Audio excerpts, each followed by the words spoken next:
Hello everyone, welcome to What If Deku Fell in Love with Mina Ashido after UA Entrance Exam Part 1.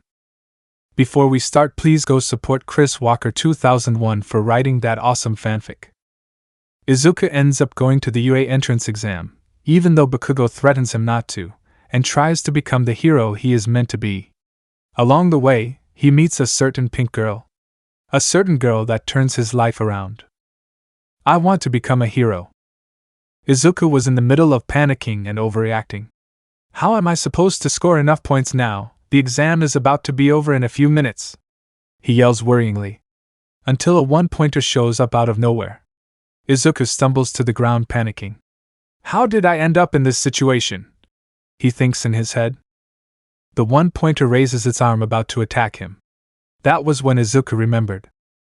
I was going to hand out these papers to everyone and have you all think about for your future careers, but why bother? Everyone in this room wants to be a hero. He yells and then throws the papers in the air. Everyone cheered and used their quirks, except for Midoriya. Don't compare me to these extras. Bakugo yells with a smirk on his face. Everyone then tries to yell at Bakugo for being all high and mighty. Oh yeah, none of you all can stand a chance against me, and I can prove it, you losers. He spats back at them. Looks like you are trying to enroll at UA Bakugo. That is a big goal for you, but with your quirk you will do just fine, the teacher says to him. Bakugo soon stands on his desk and yells all these things he will accomplish as a hero, until it was ruined when the teacher said, Oh Midoriya, it looks like you are trying to enroll in UA too. A couple of minutes after the class ended. Midoriya packs up his stuff. But then Bakugo walks up and takes his 13th notebook on how to become a hero. Midoriya tries to tell him to give it back, but Bakugo blows it up and tosses it out the window. Two people laugh behind Bakugo. Then Bakugo tells Midoriya, If you want a quirk so much, there is a way to get one. That is to take a swan dive off the roof. Maybe you will be lucky to get one in the afterlife. He then walks away with the two people behind him. Izuku grabs what is left of his book. Being grateful it was still in one piece. While walking to his home from school trying to rethink his life decisions, a villain made out of sludge came from a sewage pipe and attacked the kid. Thank you so much, kid. You are a real hero for letting me use your body and escape, the villain said mockingly. Before the villain could succeed, the sewage pipe cover came off and went flying. Then a heroic figure came out of the pipe and said, Texas Smash! Izuku wakes up seeing the hero he wanted to meet all of his life. Are you okay, citizen? Almight yelled, even though that was his normal volume when talking. Almight? Izuku yells excitedly. Yes, for I am here. Almight says. Oh, I need an autograph from you. Where is my notebook? He says while he looks for his notebook. He finds his notebook and finds out that it was already signed. Well, see you later, citizen. I got to take this villain to custody. Then All Might jumped to the sky. Wait, I got questions to ask you. All Might looks back and sees the boy holding on to his legs. Hey, get off. He yells at the boy. If I let go, I will fall. Izuku replies back. Suddenly, All Might realizes they were in the sky. Oh, that's right. Somewhere on top of a building. When Izuku tries to ask All Might a question, he soon looks up and sees the hero turn into a weak man with a long neck. Way at it? He yells with panic. All Might then explains how he ended up like this. He also shows an ugly-looking scar that made him what looks like now. Then Midoriya had the courage and said to his hero, Can I become a hero, even though I don't have a quirk? Then, Izuku was shocked when All Might told him, No, you can't become a hero without a quirk, young man. Soon, All Might told Izuku he could become an officer while he was walking to the exit. All Might soon realized that the bottle where he put the villain in was gone. Some time before Izuku and All Might were on the building, the bottle fell out of All Might's pocket. Man, Bakugo, I think you were a little too rough on the kid this time, the person said following Bakugo. He had it coming to him, Bakugo said to the person, until he kicked a bottle filled with green ooze. Hey, what did I tell you all about smoking that stuff? Bakugo yelled and waited for them to answer until he turned around seeing a villain made out of sludge behind him. When Izuku was walking to home, he saw a huge crowd of people and saw the same villain attacking someone. He was captured by All Might. I guess he must have fallen out of All Might's pocket. It was my fault that happened. While he stood there feeling bad for himself, he saw who the villain had attacked. It was none other than his friend Kaken. All the heroes wanted to help the kid in danger, but they all had problems about getting to the villain, or fighting a villain that was not going to be affected by their quirks. All Might saw this and regretted being in his true form, until he saw Izuku running towards the villain to save his friend. All Might was inspired by this kid, even though he had no powers, was trying to save the other kid. He soon realized that this kid was a true hero. All Might was able to turn into his heroic form, and grabbed both boys. Everyone, even the villain, was shocked how All Might arrived out of nowhere. All Might yells to the top of his lungs, "Detroit SMMASSSHHH!" All Might made the sludge villain was scattered all over the place when a huge tornado separated him. Soon, it began to rain a little, and then everyone cheered for All Might defeating the villain. Izuku was being yelled at for risking his life for helping the boy, while Bakugo was being praised for holding out for a long time against the sludge villain. After moments later, Izuku was back to walking to home, until he was stopped again by Bakugo. "You didn't have to save me, you loser. I was fine on my own." Bakugo turned and left Izuku with his thoughts. "You could have at least thanked me for saving you," Izuku mutters to himself. He began to walk again, until he was stopped for a fourth time. "I am Hyarg!" All Might goes back to his true form and throws up blood, scaring Midoriya almost to death. "All Might, what are you doing here?" Izuku looked at All Might with a worried face. "I came here to tell you that I was wrong.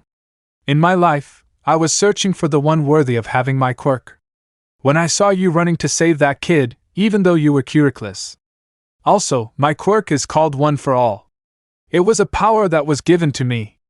All Might looked at Izuku with a serious face. "What are you saying, All Might?" Izuku said with a worried face. Then, All Might looked at the kid and said, "Why did you try to save the kid, even though you don't have a quirk?" Izuku immediately said, "I want to become a hero." "Then I am going to train you to become a hero and to train you to handle my quirk, One for All." All Might yelled it out loud. "Do you accept my offer, young man?" All Might said with a caring voice. With a determined face, Izuku said, "I accept your offer, All Might." "Great, meet me at Dagoba Beach first thing in the morning. That is where we will train," All Might said. "Reports say that the same villain All Might was chasing had a hostage fighting to stay alive. We were also told that a boy with green hair tried to save the kid while no one else did. Soon after that, All Might showed up just in time to save both of the boys," a news reporter said on the TV. A girl was looking at the TV in awe. "Wow, that was so cool," the girl said with excitement. It was morning and Izuku was with All Might. "Your goal is to clean this entire beach. This beach used to be beautiful, but the tide washed junk up on the shore and people kept throwing their trash here over time. Now it is a dump," All Might said with shame in his voice. "So, you want me to clean the entire beach?"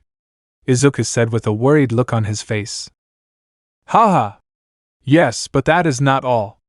All Might soon gave him a few pieces of paper that All Might called "Pass the Test American Dream Plan.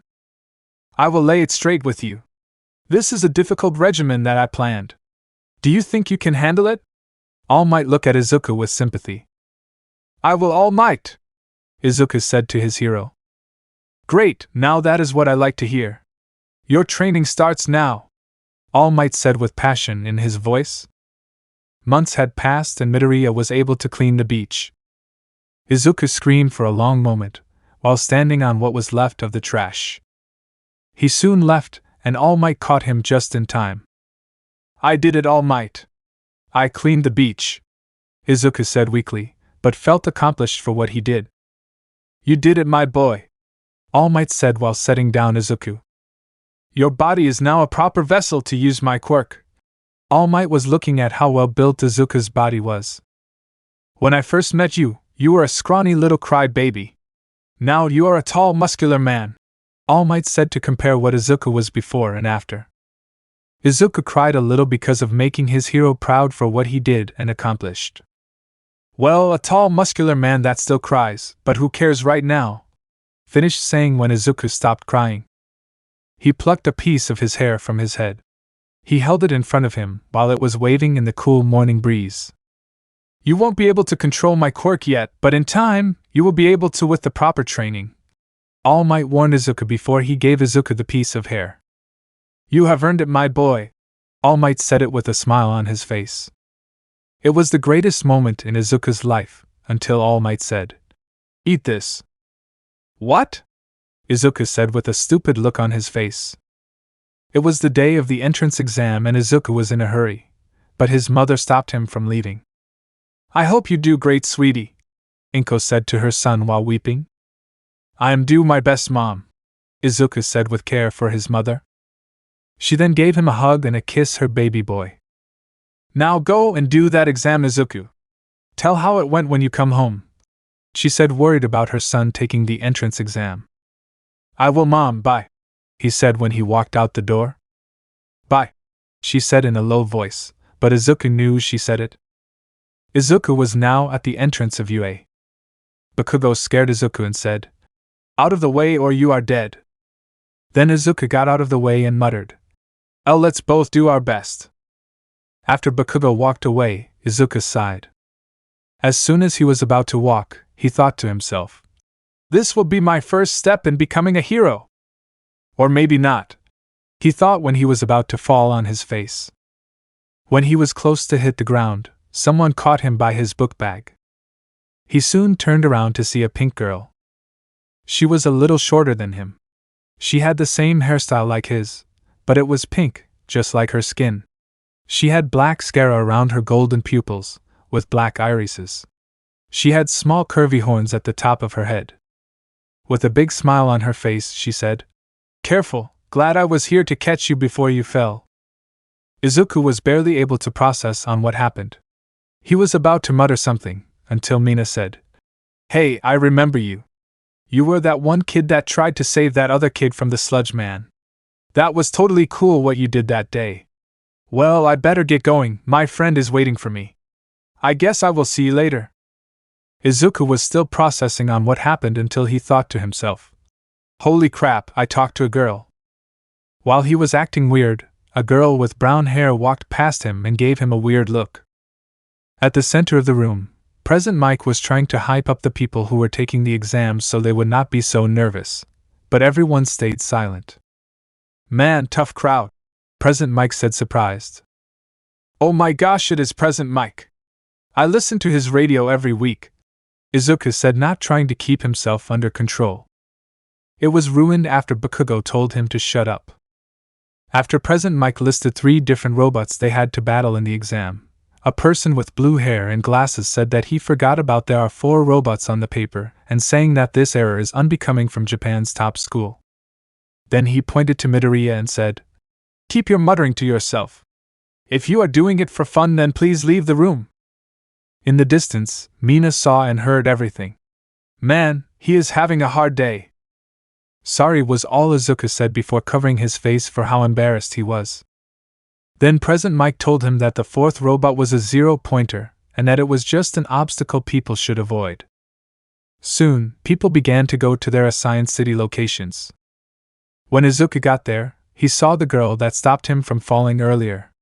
He was about to go tell her that he was thankful for her catching him when he was about to fall, but then the same guy from earlier said, It looks like she is preparing for this exam. It may not be wise to distract her during the exam. Soon, President Mike announced that the exam has already started and that everyone should move. When Izuku looked back, he was the only one there. Once he caught up with everyone, he saw chaos and destruction everywhere. People were arguing that how the other person stole their point, or how they were in their way.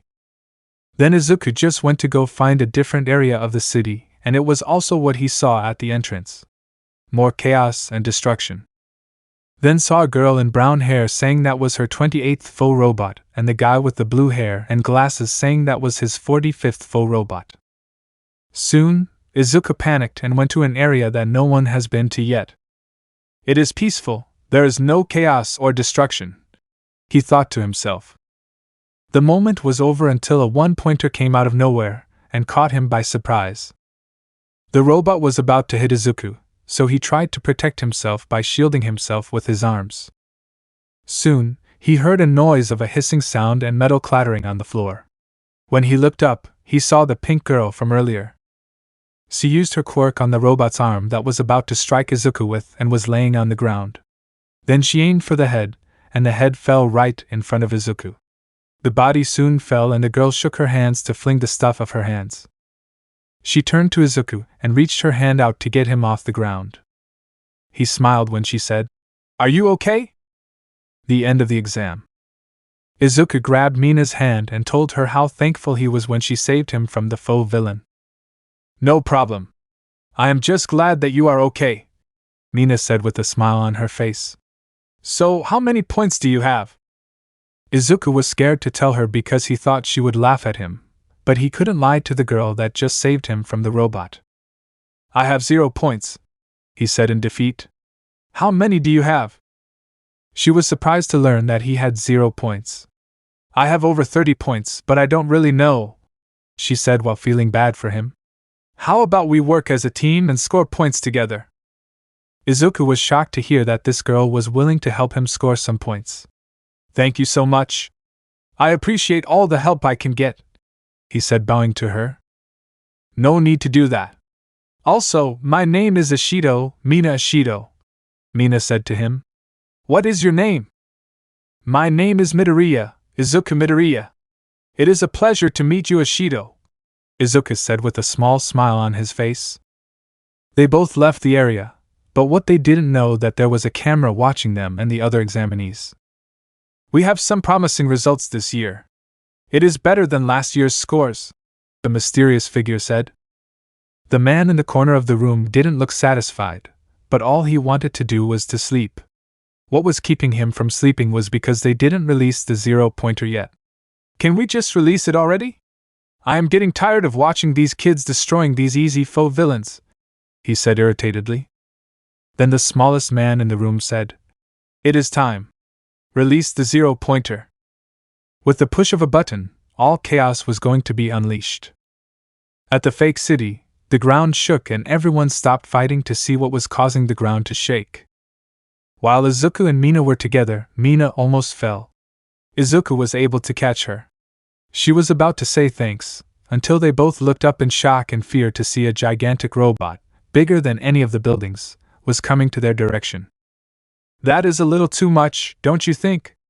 Izuku said to Mina as the robot was coming closer. The robot struck any building that was in its way, causing pieces of the buildings almost falling on them. Everyone began to run away from the robot titan. Soon, the boy in glasses passed them and turned to see why they were standing there and run away. Soon, both Izuku and Mina saw a brown-haired girl stuck under the pieces of the destroyed building. For no reason, Izuku ran to go save the girl, but the column was too heavy to lift. "I got her, Midoriya! Run away from here!" Mina yelled to Izuku. Izuku realized that Mina's quirk was acid, as he could see her melting the block of stone. He soon realized that she wouldn't get the girl out in time before the 0-pointer got to them. Izuku realized that he had no other choice but to use his quirk. "I want you to know that if you use one for all, the body part you used one for all on will break your bones into pieces," Almight warned Izuku. "What? Why are you telling me this now?" Izuku said out loud while being horrified about what the quirk will do to him. "That is why I need to teach you how to control one for all. We don't want you to use the power and break your bones every time you use it. Once you come back from the exam, tell me how you did," Almight said, giving him a thumbs up and a pat on the back. "You got this, kid." "I have to use it. I am sorry, Almight, but I have to save them," Izuku yelled in his mind. He used his quirk and jumped high in the air. He didn't realize that he broke both of his legs because his attention was on the giant robot in front of him. He used the full power of his quirk. He felt the energy run through his arm. The energy ripped the sleeve of his shirt, exposing his arm. Everyone's attention was on him. They were wondering what he was doing. As soon as Mina freed the girl, she looked up and saw Midoriya in the air. She was amazed of what Midoriya was doing. Midoriya yelled the one word that everyone would hear from him. He yelled, "Smash!" With all his might, he punched the zero-pointer in the face.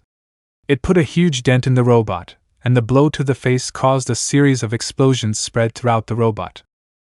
In the camera room, everyone cheered that the zero-pointer was destroyed, while All Might smiled, knowing that he chose the right kid to inherit one for all.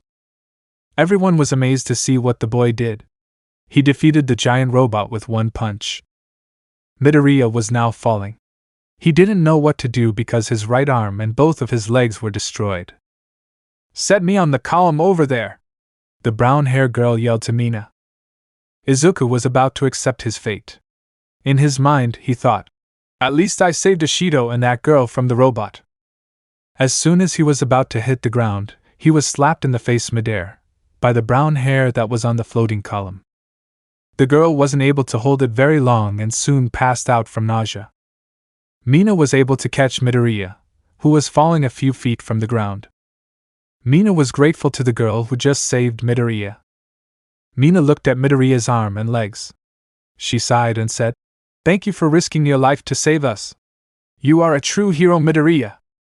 After that, everyone gathered around to see the kid and wondered why he just did that, even though he was not going to get any points for doing that. A few seconds later, an alarm went off. Then Present said over the speaker, "Time's up, the exam is now over." Mina cried a little, knowing one thing that she and Izuku knew that everyone else didn't know. At the end, Izuku didn't score any points on the exam. The letter. The guy in the glasses was thinking that the zero-pointer was an obstacle, but there was some purpose of the zero-pointer, even though defeating it will give you 0 points. He then figured out the purpose and that the school hid this information from everyone taking the exam. Mina was by Izuku's side, even though the exam was over. She couldn't help but think why he just risked his life for 2 people he just met. She was grateful that he didn't leave her behind. She was focused on him that she didn't realize that a small old lady, dressed as a nurse, tapped her shoulder. Mina turned around to see she was in the lady's way. "I am so sorry. I was just SA-, was all she said before the lady put a finger on Mina's mouth to quiet her. "There is no need to cry for this young man that risked his life," the lady said to Mina. She then gave Mina a few gummy bears. "You worked hard today, young miss. You should go home and rest. Also, don't worry about the boy. I will heal him." Then, a blonde-haired guy that was twinkling and said, "That mademoiselle is the school nurse. She is the reason why the school goes to this extreme on the exams." The nurse soon gave Izuku a kiss on the head. Mina was just confused on what just happened. "My quirk can heal people by giving them a kiss," the nurse said. "Who are you, miss? I want to thank you for healing my friend," Mina said, being grateful, and bowed to the woman. "My name is Recovery Girl, and you are very welcome," Recovery Girl said to Mina. "Okay, is there anyone else that needs a smooch from me?" Mina giggled a little when some people backed away from Recovery Girl. Izuku woke up to see Mina coming over to help him up. "Are you okay, Midoriya?" Mina said as she lifted up Midoriya. "I am fine, B-", was all he could say as Mina hugged him. Izuku was now red as a tomato. He was trying to hug her back until she whispered, "Thank you?" What Izuku didn't realize was that Mina was able to grab his phone from his pocket. "Hey, what is your password to your phone?"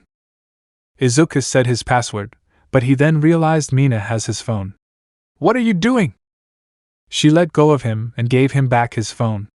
She waved goodbye with a huge smile on her face. She walked away to return to her home. Izuku was alone in his thoughts. Holy crap, a girl just gave me her number. He saw the contact name for Mina. It was Ashido 3. Soon, someone tapped him on the shoulder, and he put his phone away to see who it was. He turned around to see a girl that was a little shorter than him. She had short brown hair, rosy cheeks, brown eyes, and a round face. Izuku saw that she had some kind of pads on her fingers. "Thank you for saving me and the pink girl. I don't know what would have happened if you all didn't save me from the giant robot," she said to Izuku. "It was pretty cool what you did to the robot." No problem. I had to do something, or else you all would have been seriously injured, Izuku said. She bowed to him and walked away, leaving the boy to himself again. Well, time to go to the train station to go back home to my mom, Izuku said to himself. Back at home, Izuku was with his mom and eating fish for dinner. Izuku was looking at his fish, until his mom, Inko, got worried and told him why he was looking at his fish. That made Izuku snap back to reality and said sorry. He ate his food and helped clean the kitchen.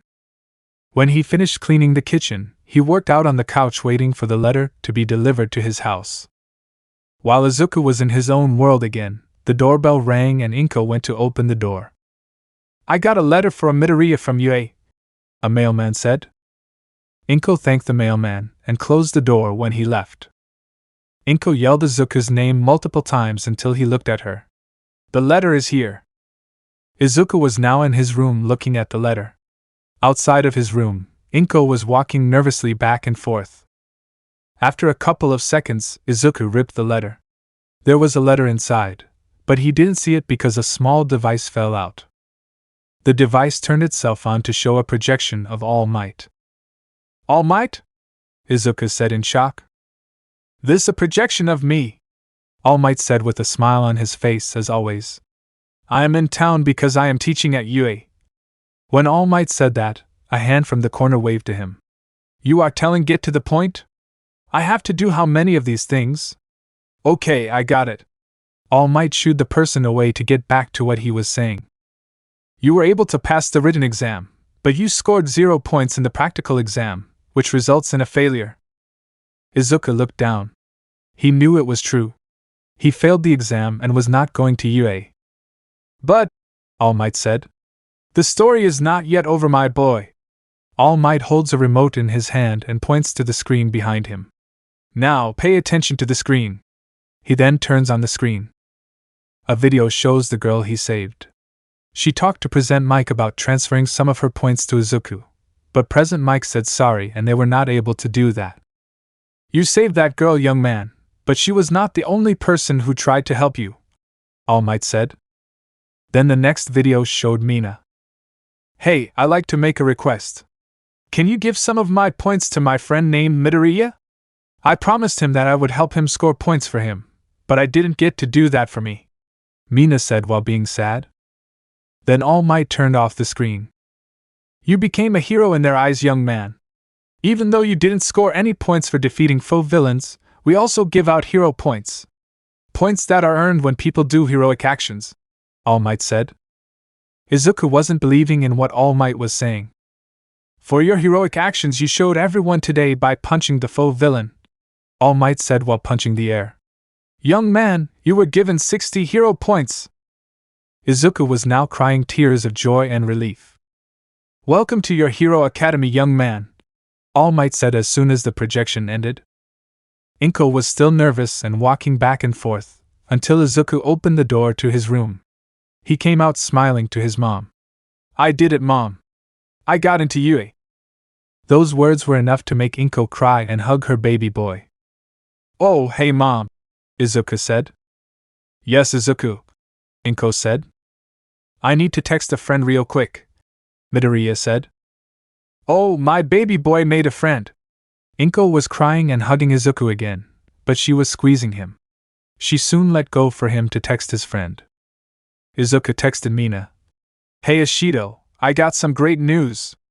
I am going to UA. Mina texted. No way, I am going to. I got 20 hero points for saving you and the girl. How many points were you able to get? Izuku texted. I got 60 hero points. Mina texted. Wow, you scored more points than me. It is amazing that you are able to go to UA with me. Can't wait to see you there. I got to rest for the big day. Good night, Midoriya.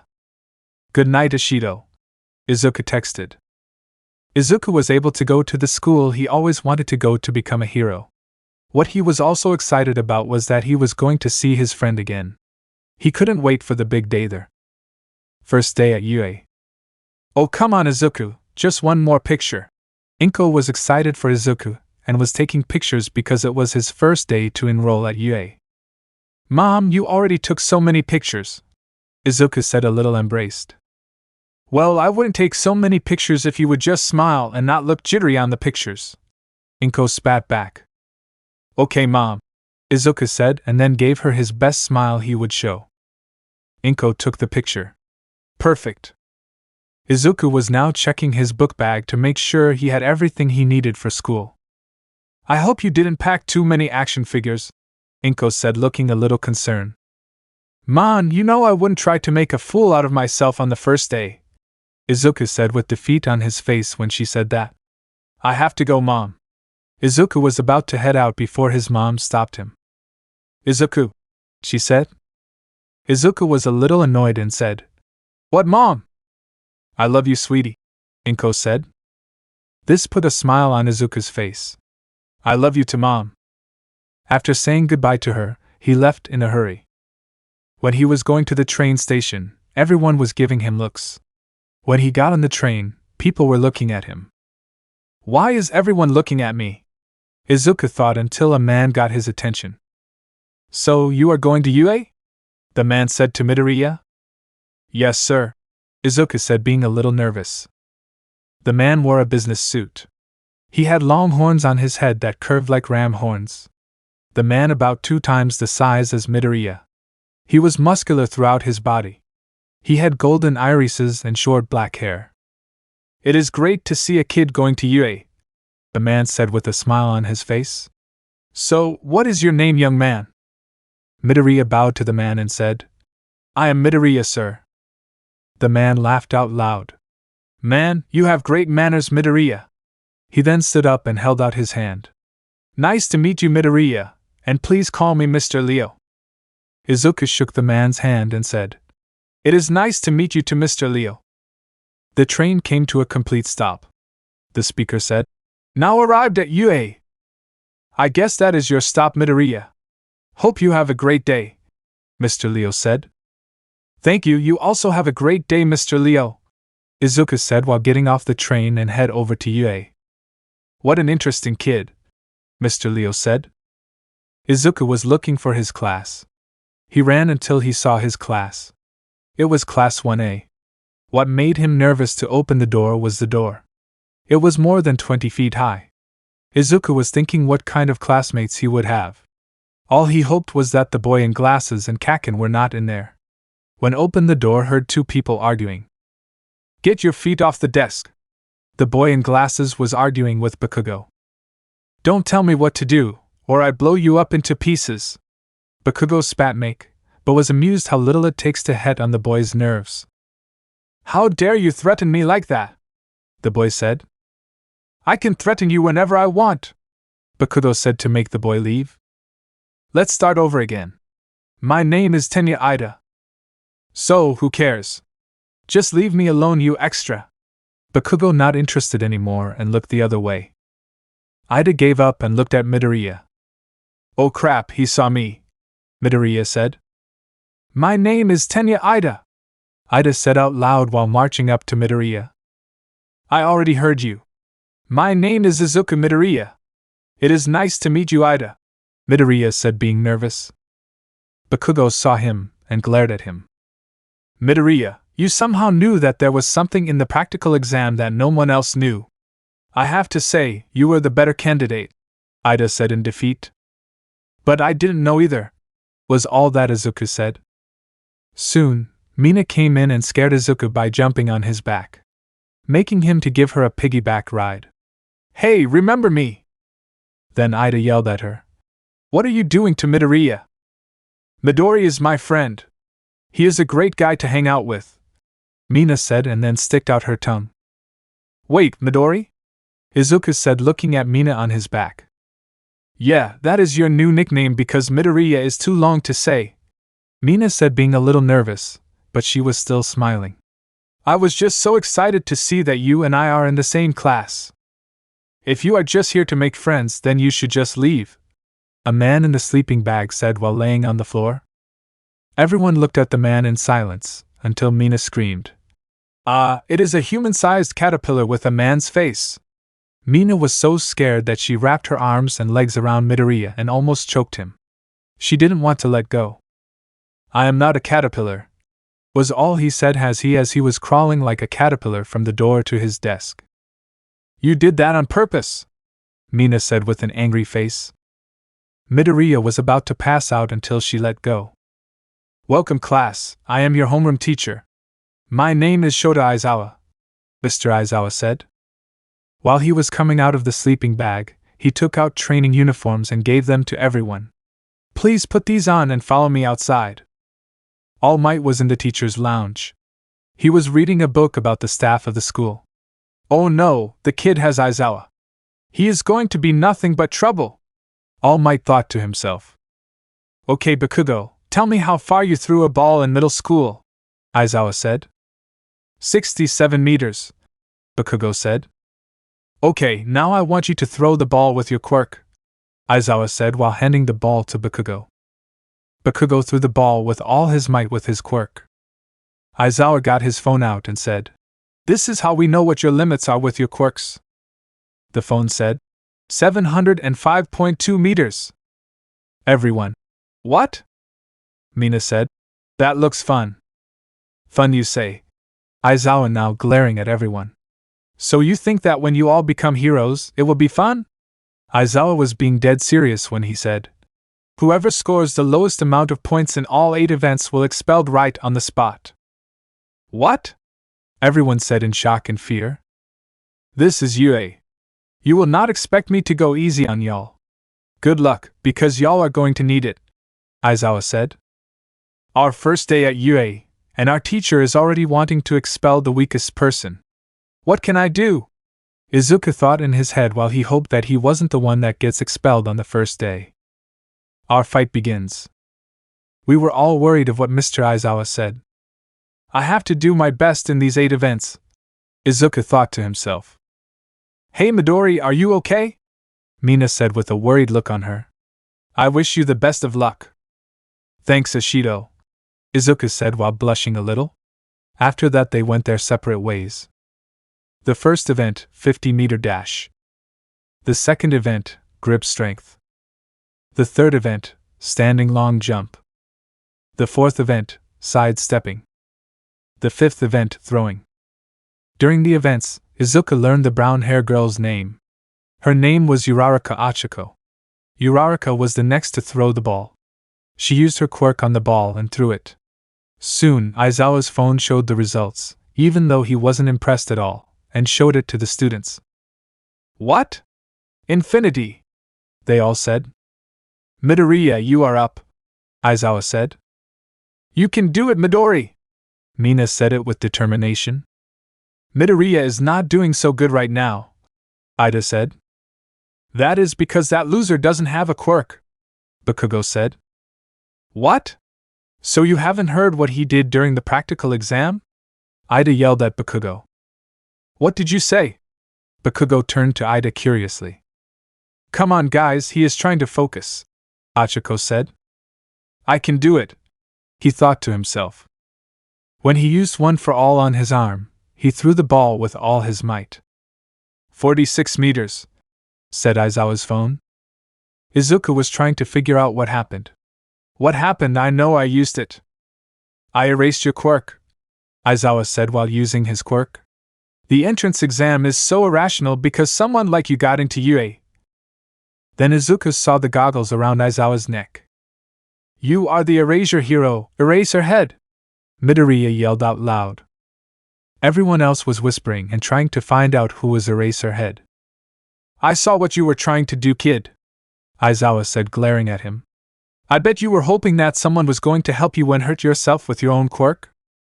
"And no sir, I dash." That was what Izuku said before Aizawa used the cloth around his neck and wrapped it around Midoriya to bring him closer to him. "Whatever you were doing, it was never going to work," Aizawa said. "You remind of that one hero using his quirk to save thousands of people, but you can use your quirk and can't save a single person." Aizawa blinked. "You got your quirk back. Take the throw again, but not like it is going to do any good." Aizawa walks away and uses some eye droplets on his eyes. "Do you think he told Midoriya something inspiring?" Ida said. "He probably told him to leave," Bakugo said. Midoriya soon mutters to himself. Then, he's suddenly about to throw the ball. He has no chance of passing this event, Aizawa says to himself. Soon, Midoriya was okay to throw the ball, but as soon as he let go, he used one for all on the tip of his finger and sent the ball flying, with only a broken finger as a result of him using the quirk. Everyone was amazed, even Aizawa was shocked by the result. He held out his phone and it said, 705.3 meters. This is more than what the explosive kid made, Aizawa said to himself. Aizawa, Midoriya said. Aizawa looked at Izuku. I can still move on my own without any help. Aizawa smiled. This kid. Almight was looking out the distance and said, Don't scare me like that. You maximized the power to one finger while minimizing the damage. That was so cool. All right, Midori, Ashido said as she ran to him and hugged him. Izuku soon began to blush and thought, She is hugging me again. Your finger? Mina yelled. At least it is not my arm and legs this time, Midoriya said. True. Are you going to be okay, because we still have 3 more events to do? Mina was getting worried for Izuku when he said he was fine. She knew he was lying, but she didn't know what to do for him. He had to fight the pain for 3 more events. Okay, just let me know if you need anything. Okay. Thanks, Ashido, Izuku said to her. That made Mina smile to her friend. Bakugo was shocked and confused. How did he do that? He wanted answers now. Explain yourself, Deku! Izuku got scared and Mina stood in front of Midoriya and was about to use her quirk to fight Bakugo. Aizawa managed to capture Bakugo with his cloth. Why is this cloth so hard to break? Bakugo said. Aizawa was furious and said, This is my capture weapon that is made of carbon fibers and alloy wiring. Also, stop using your quirks, because I get serious dry eye when I use my quirk. Too bad. That is a powerful quirk, everyone said in unison. Let's finish the rest of the events so that I can take a nap, Aizawa said tiredly. The rest of the events were over. Izuku's only impressive score was from the throw event. He was thinking to himself that if he could slip by with that one score. I am too tired to say everyone's names, so I will just show you them on this screen behind me. Izuku opened his eyes to see the results. 1. Momo Yaoyorozu. 2. Shoto Todoroki. 3. Katsuki Bakugo. 4. Tenya Ida. 5. Fumikage Tokoemi. 6. Mizo Shoji. 7. Mashireo Ojiro. 8. Eijiro Kurishima. 9. Mina Ashido. 10. Ochako Uraraka. 11. Koji Koda. 12. Rikido Sato. 13. Tsuyu Ajiri. 14. Yuga Aoyama. 15. Hanta Siro. 16. Denki Kaminari. 17. Kyokujiro. 18. Toru Hagakure. 19. Minoru Mineta. 20. Izuku Midoriya. I knew it, Izuku said with his head down in shame. Midori? Mina was about to cry. Yes, I don't have to see your face at this school, Deku, Bakugo cheered. Then Aizawa turned off the screen and said, I was lying about expelling the weakest person here. It was just a rational deception to make everyone do their best, Aizawa said with a creepy smile he couldn't hold back. Everyone stood in silence for 1 second. What? Everyone said except for one person. Of course it was a lie.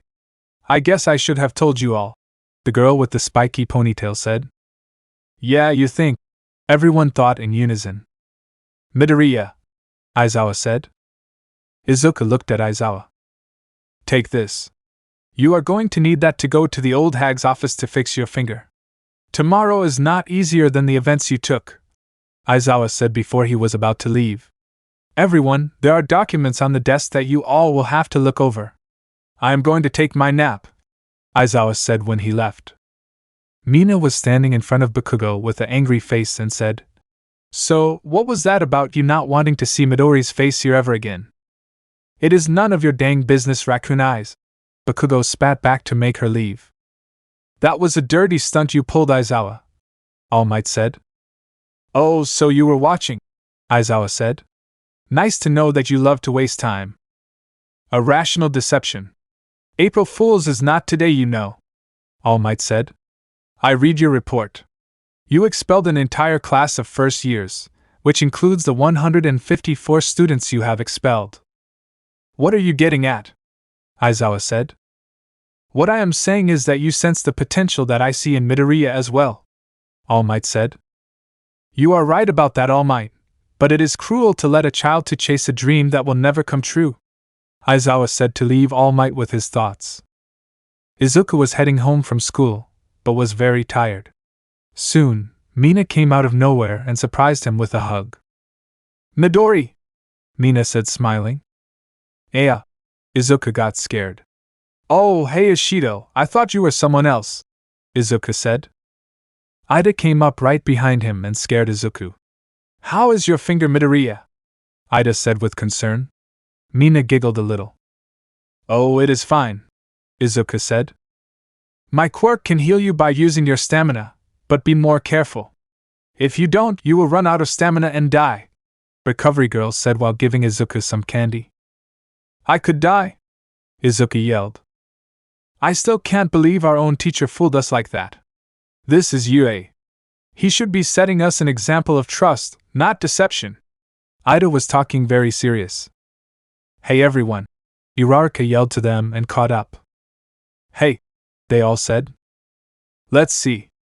You are Mina Ashido, Tenya Ida, and Midoriya Deku? Uraraka said. That was what the explosion boy said to you.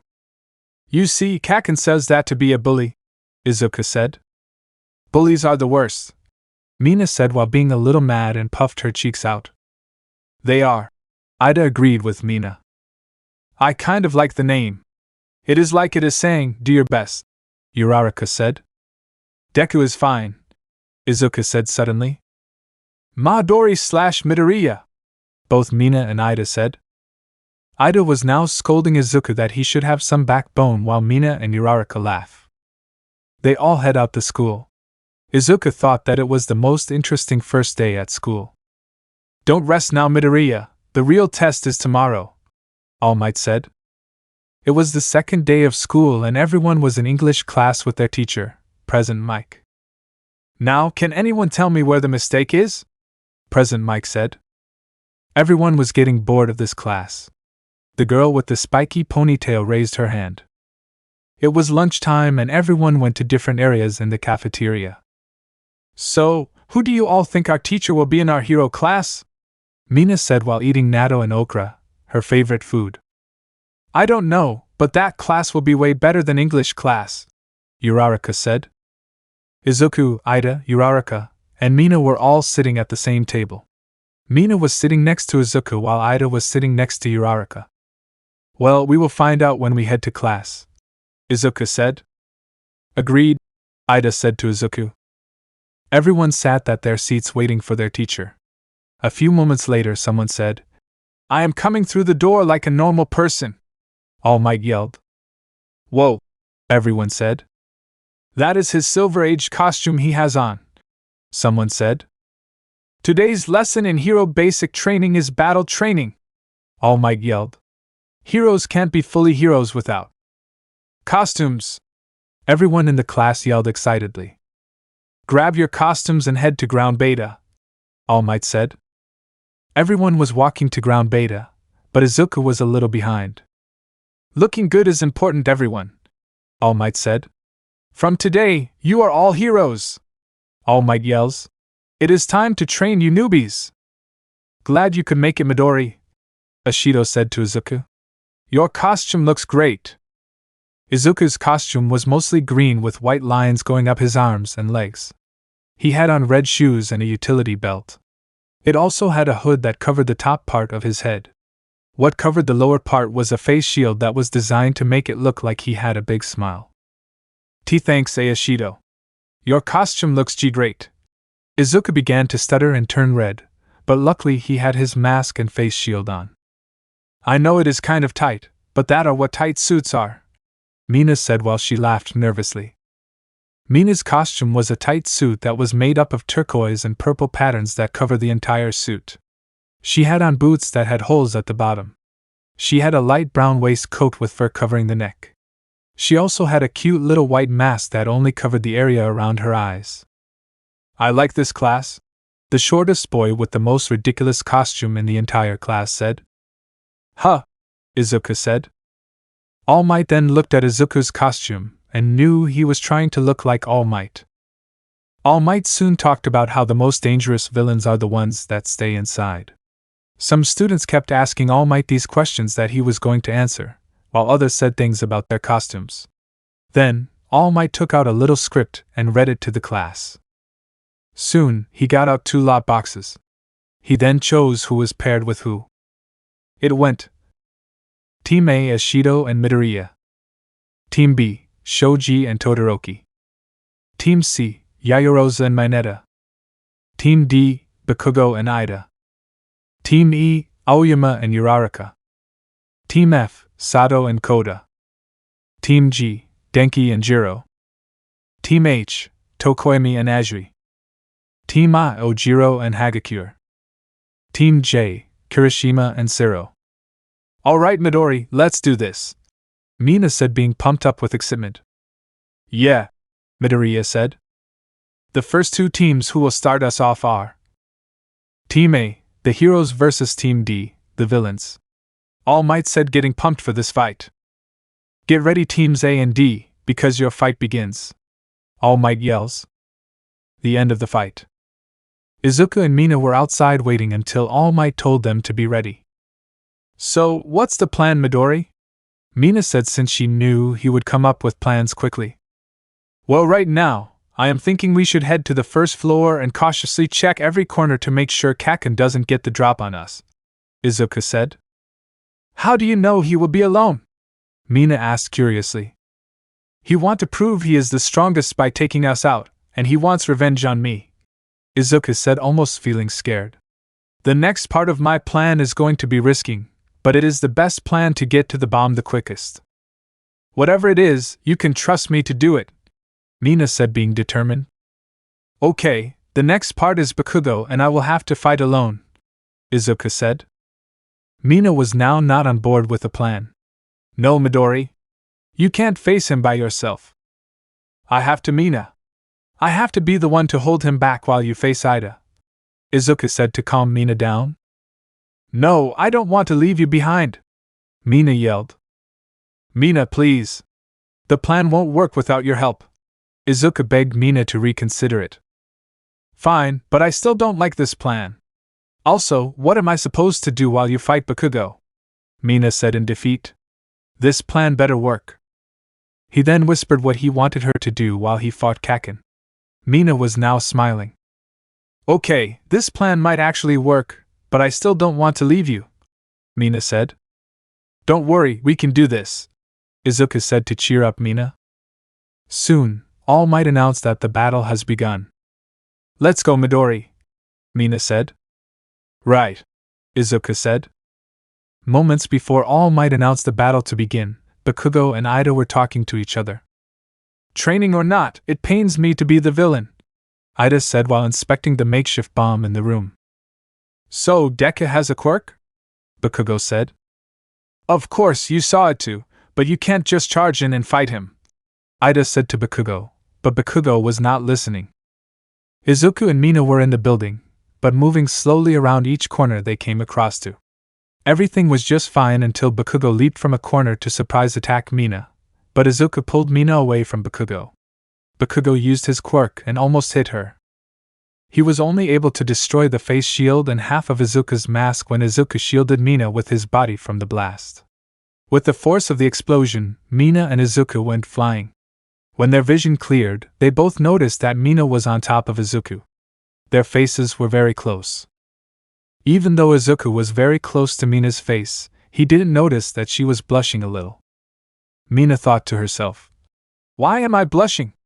We are in a fight and I shouldn't think of how cute he is right now." Then Mina got off of Izuku and pulled him off the ground. "Sorry, I should have paid more attention." "Ugh, why are you all so emotional?" You two can make out later after I defeat you, Bakugo yelled. They both blushed a little until Midoriya said, Why did you go after her, Kaken? Isn't your fight with me, or are you actually afraid of me? Izuku said. Bakugo just got angry. It is the other way around, Deku, or do I have to beat you up to make you fear me? Bakugo yelled. Mina, run. I will take care of Bakugo, Midoriya said. Mina then went the other way. Oh no, you don't, raccoon eyes, Bakugo yelled. Soon, Midoriya grabbed Bakugo by the arm and lifted him in the air. Then, Midoriya used all his strength and slammed his childhood friend to the ground. Mina saw it happen before she ran up the stairs and began to put Midoriya's plan to action. Bakugo got up to face Izuku. How did you know I was going to use my right? Bakugo yelled furiously. I knew because you always use your right hand to make the first move, Kaken, Midoriya said. Well, I got to come up with another plan, Izuku yelled while running. Hey, get back here, Deku! Bakugo yelled and ran after Izuku. Mina was able to find the bomb, but Ida was protecting it. Then, she saw him talking to himself. If Bakugo is acting role of the villain, then I have no choice but to become the bad guy, Ida said. Then Ida changed his voice and mood. I am so evil, Ida said in his villain voice. Even though Mina was trying to hide, couldn't help but laugh. Ha ha, he is so serious. I can't wait to tell Midori about this, Mina said while laughing. Ida soon looked over at Mina. Hi, Ida, Mina said, even though she was supposed to hide. Well. If it isn't Ashido. I knew you were coming. That is why I made it to where you wouldn't move around too much, Ida said. Mina looked around the room. The only clear part of the room was the center. Wow, nice job at cleaning the room, Mina said to Ida. Really? Why thank you, Ashida, I mean. Ida then turned back to his evil self. I will not fall for your tricks, hero. Now prepare to meet your doom, hero, Ida said. Okay, now he is being too serious, Mina thought to herself while she looked like she was bored. I am right under the room where the bomb is by a few floors, Izuku said. There you are, Deku! Bakugo yelled. Why don't you use that quirk of yours against me? I am not afraid of you, Kaken, Izuku said. You know how my quirk works, remember, Deku? Bakugo said. Yeah, what about it? Izuku was now curious. Then Bakugo raised his arm and pointed his gauntlet at Izuku. Bakugo soon pulled his gauntlet, and out came a little pin. These gauntlets are not just designs for the costume, but they store my sweat until they are full, Bakugo said. Then Almight spoke on the mic to tell Bakugo to not use it. Don't worry, Almight. It won't kill him, unless he can dodge it, Bakugo said and pulled the pin when he finished talking. When he pulled the pin, a giant fireball-like explosion came at Izuku. He was able to dodge it just in time. Deku! Bakugo said. Izuku turned towards Bakugo and saw him smiling like a maniac. I want to defeat you while you are at your strongest, Bakugo said. The whole building shook. Mina and Ida were trying to find out what caused it to shake, but Mina ignored it and went for the bomb. Ida was faster and was able to grab the bomb before Mina was able to touch it. Ha, you are too slow, hero, Ida said. Well, it looks like I will have to fight you then, Mina said. She then slid across the center of the room in circles while using her quirk to confuse Ida.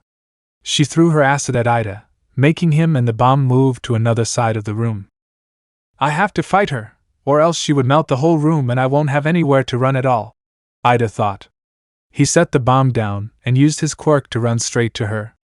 Mina was not able to dodge Ida's kick. She was kicked in the stomach and flew straight into a column that had some rope next to it. Oh, you're still not dead, that is good, Bakugo said to Izuku. Man, he was able to create an explosion that can move forward. I guess he wanted some kind of long-distance attack, Izuku thought. Mina, come in. Izuku spoke in his earpiece, but he heard no response. Trying to ignore me, that is a big mistake, Deku, Bakugo said, getting very angry. Don't ever ignore me! Bakugo then used a series of attacks that Izuku didn't know about. Everyone was watching the whole thing in the security room. All Might, we have to stop this fight, a boy with red hair said. I agree. That kid is taking a beating, the kid with red and white hair said. Bakugo grabbed Izuku and slammed him hard on the ground. I want to stop this, but I can't interfere. I am so sorry, Midoriya, All Might thought to himself. You still haven't used your quirk yet. Are you trying to mock me? Bakugo yelled at Midoriya. Midoriya soon got up and ran across the room. Running from a fight is not manly at all, but he has no choice, the boy with red spiky hair said. I know you have been looking down on me this whole entire time, Deku, Bakugo yelled. That is not true, Kaken. I always thought you were so cool that I wanted to beat you, Izuku yelled back. I want to beat you. I want to win, you idiot, Izuku screamed. Stop looking at me like that, Deku. If you want to win, then use your quirk on me, Bakugo screamed at Izuku with all his might. They both ran at each other. All Might, this looks bad. All Might, the kid with red hair kept yelling at All Might. This has gone on long enough. The two of you should SD-. All Might was about finished until Izuku said, Mina now! I am sorry, Mina, but I had no choice, Ida said, apologizing for hurting Mina. No, Ida, I should say sorry to you, Mina said weakly. Izuku whispered in Mina's ear. Mina, I want you to melt each floor you go to. Try to distract Ida so he doesn't know what you are actually doing. When I say Mina now, I want you to melt the floor so that it can fall on top of the other floors where me and Kaken will be at. While me and him are fighting, I will lure him into the trap, forcing him to drop his guard. Once he does, I will be able to defeat him before he realizes what happened. That is a great plan, Midori, Mina said excitedly. Mina did a low sweep kick that sent Ida in the air. He fell hard on the area where Mina used her acid to make the trap. She managed to tie the rope to his leg to the column where she was injured. I hope you will forgive me for this, Ida, she yelled. She did a backflip in the air and kicked Ida in the gut. From the force of the kick, it caused the floor to collapse under Ida. Ida fell with the floor, but he never hit the ground because Mina tied Ida's leg to the column. Ida looked down to see what they were planning the entire time. When Bakugo was about to punch Izuku, the floor on top of them collapsed. Bakugo was able to avoid getting hurt until Midoriya was in front of him, giving him the final blow. Izuku punched Bakugo in the face and made him hit the wall. Izuku used the capture tape to tie up the unconscious Bakugo. Above them, Mina was able to touch the bomb before time ran out. No, the bomb! Ida yelled when he saw Mina touch the bomb. Then All Might yelled into the mic and said, The battle is over! The hero team wins! A gift from Mina. Izuku fell to the ground from how exhausted and hurt he was. Mina was jumping up and down for winning the fight. A little help here, Ida said. Oh, sorry, Ida. I didn't want to hurt you that badly, so this was the only idea I thought of, Mina said, trying to pull Ida up to the floor she was on. It is okay, Ashido. I am glad we are not seriously injured, Ida said to cheer up Mina. I got to say that was a great plan you and Midoriya came up with. Thanks, Ida, Mina said with a smile on her face. She was able to get Ida on the floor she was on. She used her quirk to free Ida's leg from the rope. We should check how Midoriya and Bakugo are. I just hope they are not too injured, but since we felt that shake from the building, I don't think they are going to get up on their own, Ida said to Mina. Midori, Mina said as she realized about Izuku being injured. She ran to the exit and down the flight of stairs. She saw Izuku on the ground covered in blood, marks, and scratches. She kneeled down to Midoriya to make sure that the cuts on his body were not deep. Mina sighed knowing that he was going to be all right. Izuku soon woke up and blinked a few times to clear his vision. He saw Mina hovering over him. Thank goodness you are okay, Midori, Mina said in relief and joy. Did we win the fight? Midoriya said, trying to remember what happened. We did it, and your plan worked, Midori, Mina said. There is one good thing coming out of this, Midoriya said. What is that, Midori? Mina said. I don't have to go visit Recovery Girl, Midoriya said. Mina giggled at what he said. She hugged him, but not wanting to let go. Izuku was able to hug her back this time. Ida entered the room carrying his helmet. That was a great fight, Midoriya, Ida said to congratulate him. Thanks, Ida, was all Izuku said when Bakugo woke up. Dang it! I lost to Deku, Bakugo roared. I think we shouldn't untie him, Mina said to Izuku. Hey, I heard that raccoon eyes. Bakugo put his anger out on Mina. Mina then stuck her tongue out at Bakugo. Oh, real mature, Bakugo yelled. Almight came in to get them and took them back to the security room. So, can anyone guess who got MVP from that fight? Almight said. There was a few seconds of silence until the girl with the spiky ponytail raised her hand. Her name was Momo Yaoyorozu. She tall with onyx irises and long black hair. Her hero costume was a red flannel with silver lines at her waist. She has red high heel boots and 2 golden belts that sat at her waist. From the back, she has a book carrier for a book that has information of all the things she can create to help in battle, or to help people. It is Ida, because he formed a counter-strategy against his opponent, Momo said. That is correct, Momo, Almight yelled. Now, on to the next round, Almight said. Hero Team B, Shoji and Todoroki vs Villain Team A, Ojiro and Hagakure. Let the battle begin, Almight yelled in the mic. Hagakure's hero costume is just gloves and boots. Hagakure is invisible. Ojiro's hero costume is a white karate outfit with a black belt and shoes. He also wears blue fingerless gloves. There is also fur on the left side of his collar that matches his hair. Ojiro has short blonde hair that is swept to the front of his head. He has thin eyes and long tail that has blonde hair at the tip. I am going to be completely invisible, Ojiro. The gloves and boots are coming off, Hagakure said. Okay, Ojiro said. Inside the building, a guy with 6 arms was listening to find the enemy team. Did you find them, Shoji? The kid with the red and white hair said. Then, the tip of Shoji's 2 arms formed into mouths and said, There is one on the north side on the 4th floor, but the other person is walking around barefoot. She must be planning on ambushing and capturing us with the capture tape. Shoji is the tallest in the entire class. He has 6 arms. The tips of the appendages can transform into his body parts, except for his front arms. Shoji has gray hair that is swept forwards, covering most of his face. It is bent downwards to a right angle that is over his eyes. All 6 of his arms are attached to a web of skin. Shoji's hero costume is a tight blue tank top with 6 white markings that look like eyes. They connect to the top of a darker indigo-colored mask he always wears. He also has a belt, with an eye-shaped marking that is yellow, which he uses to wear his baggy trousers that matches his shirt. 2 lines run down to the sides of his pant that matches the color of his belt. His boots are also the same color as his belt. Todoroki's hero costume is a shirt, pants, and shoes that are all white. He wears a yellow back bracer. The left half of his body is covered in ice from head to toe. There is an evil-looking red eye that replaces his cyan-colored left eye. He has cyan-colored irises. He has a burn mark that covers the upper left part of his face, while his left eye is fine. He also has bilateral hair with the colors red, the left side of his hair, and white, the right side of his hair. Go outside, I am about to use my quirk, Todoroki said. Soon, Shoji and Todoroki were outside of the building.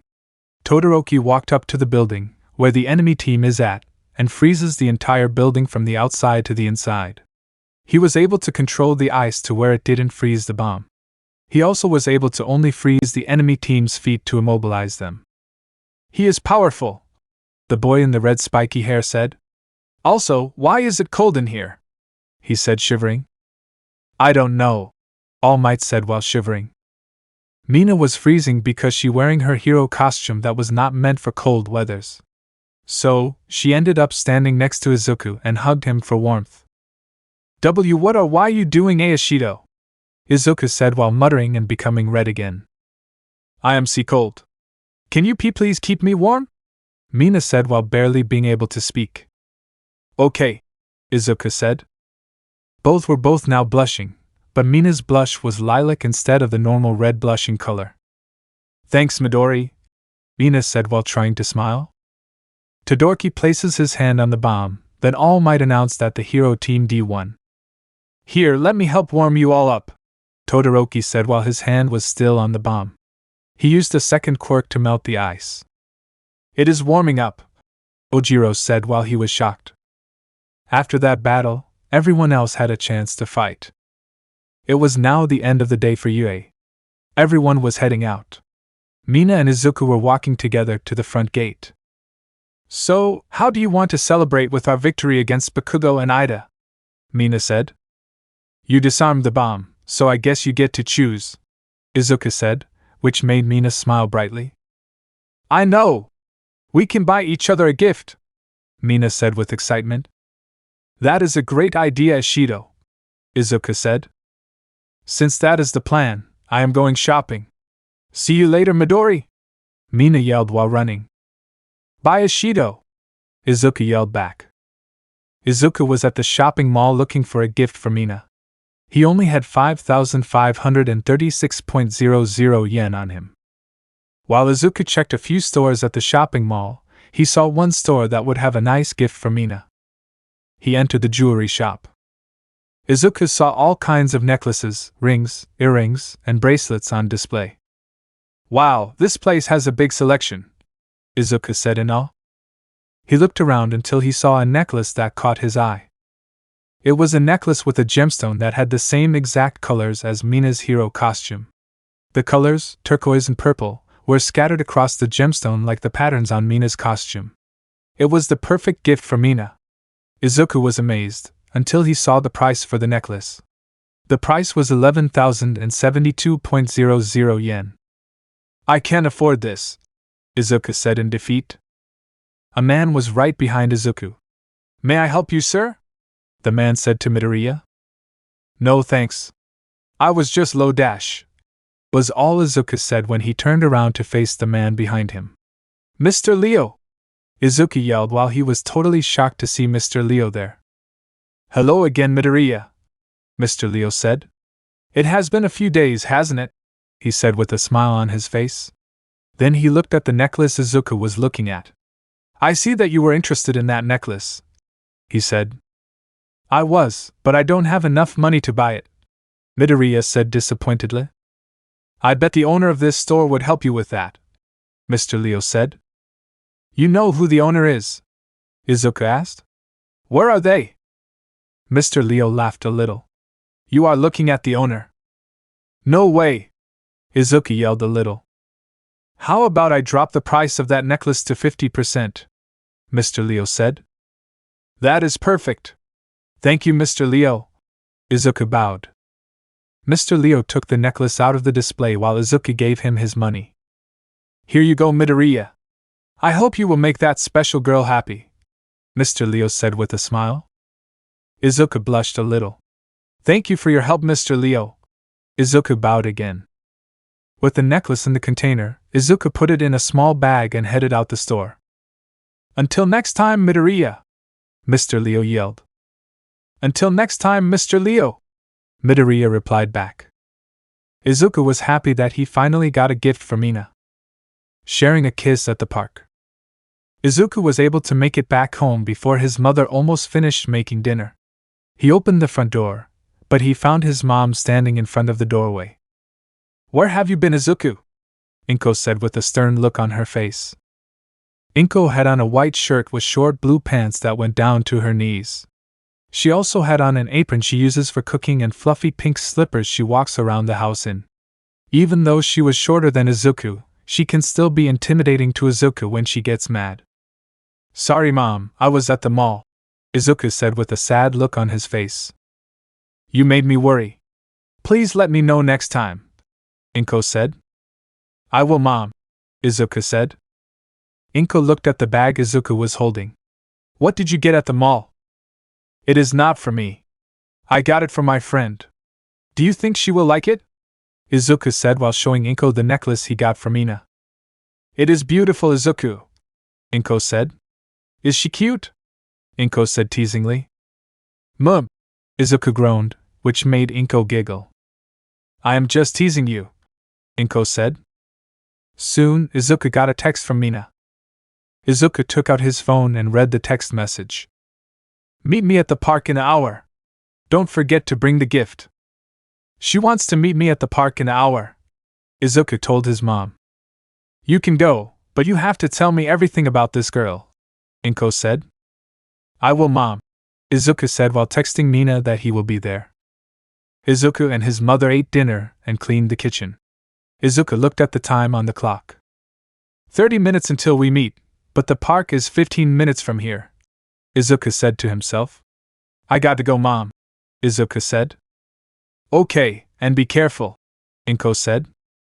I will, Mom, and don't worry. I will be safe, Izuku said. Izuku grabbed the bag and left the apartment building. Izuku arrived at the park a little early. It is better to be early than to be late, he said to himself. Izuku was able to find a bench that was under a tree and sat down on it. A few minutes later, Mina saw Izuku on the bench and went up to him. Hey Midori, Mina said with a huge smile on her face. Hey Ashido, Izuku said with a smile on his face. Izuku scooched over so Mina would sit on the bench next to him. What a gentleman, Ashido said while giggling. You know, I used to climb this tree when I was a little girl. My dad would always tell me to get done because it was dangerous, but he would climb it to get me down, Mina said. This is my favorite spot in the park. This was my favorite spot too, Midoriya said. I would play hide and seek with my friends. I would hid up in this tree until my friends found me, Izuku said while smiling and looking at the tree. Mina stared at Izuku and smiled while having her eyes closed. She is always pretty when she smiles, Izuku thought. Izuku blushed a little. Do you want to go first? Izuku said. No, because I want you to open your gift first, Mina said while handing Izuku his gift. You are going to love it! Izuku eagerly took the gift and began to carefully take the wrapping paper off. His eyes lit up as he saw his gift. It was an Almight action figure that was still in the box. What was different from the rest of the action figures was that it was signed by Almight himself. No way! Thanks, Ashido. This is a great gift, Izuku said with a big smile on his face. How were you able to get Almight to sign it? I asked him to stay at UA for a little bit while I was getting it. Once I got to UA, I asked him to sign it. He wasn't bothered by it, Mina said to answer Izuku's question. Izuku blushed for what Mina did for him to have this gift. How did you know that I wanted this gift? Izuku said curiously. I saw your phone screen. It was not hard to guess that All Might is your favorite hero, Mina said.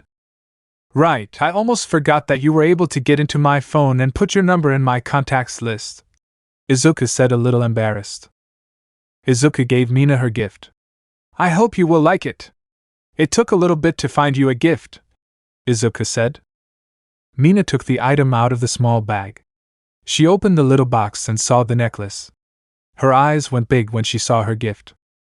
Do you like I-? Was all Izuku managed to say when Mina hugged him. It is beautiful, Midori, Mina said.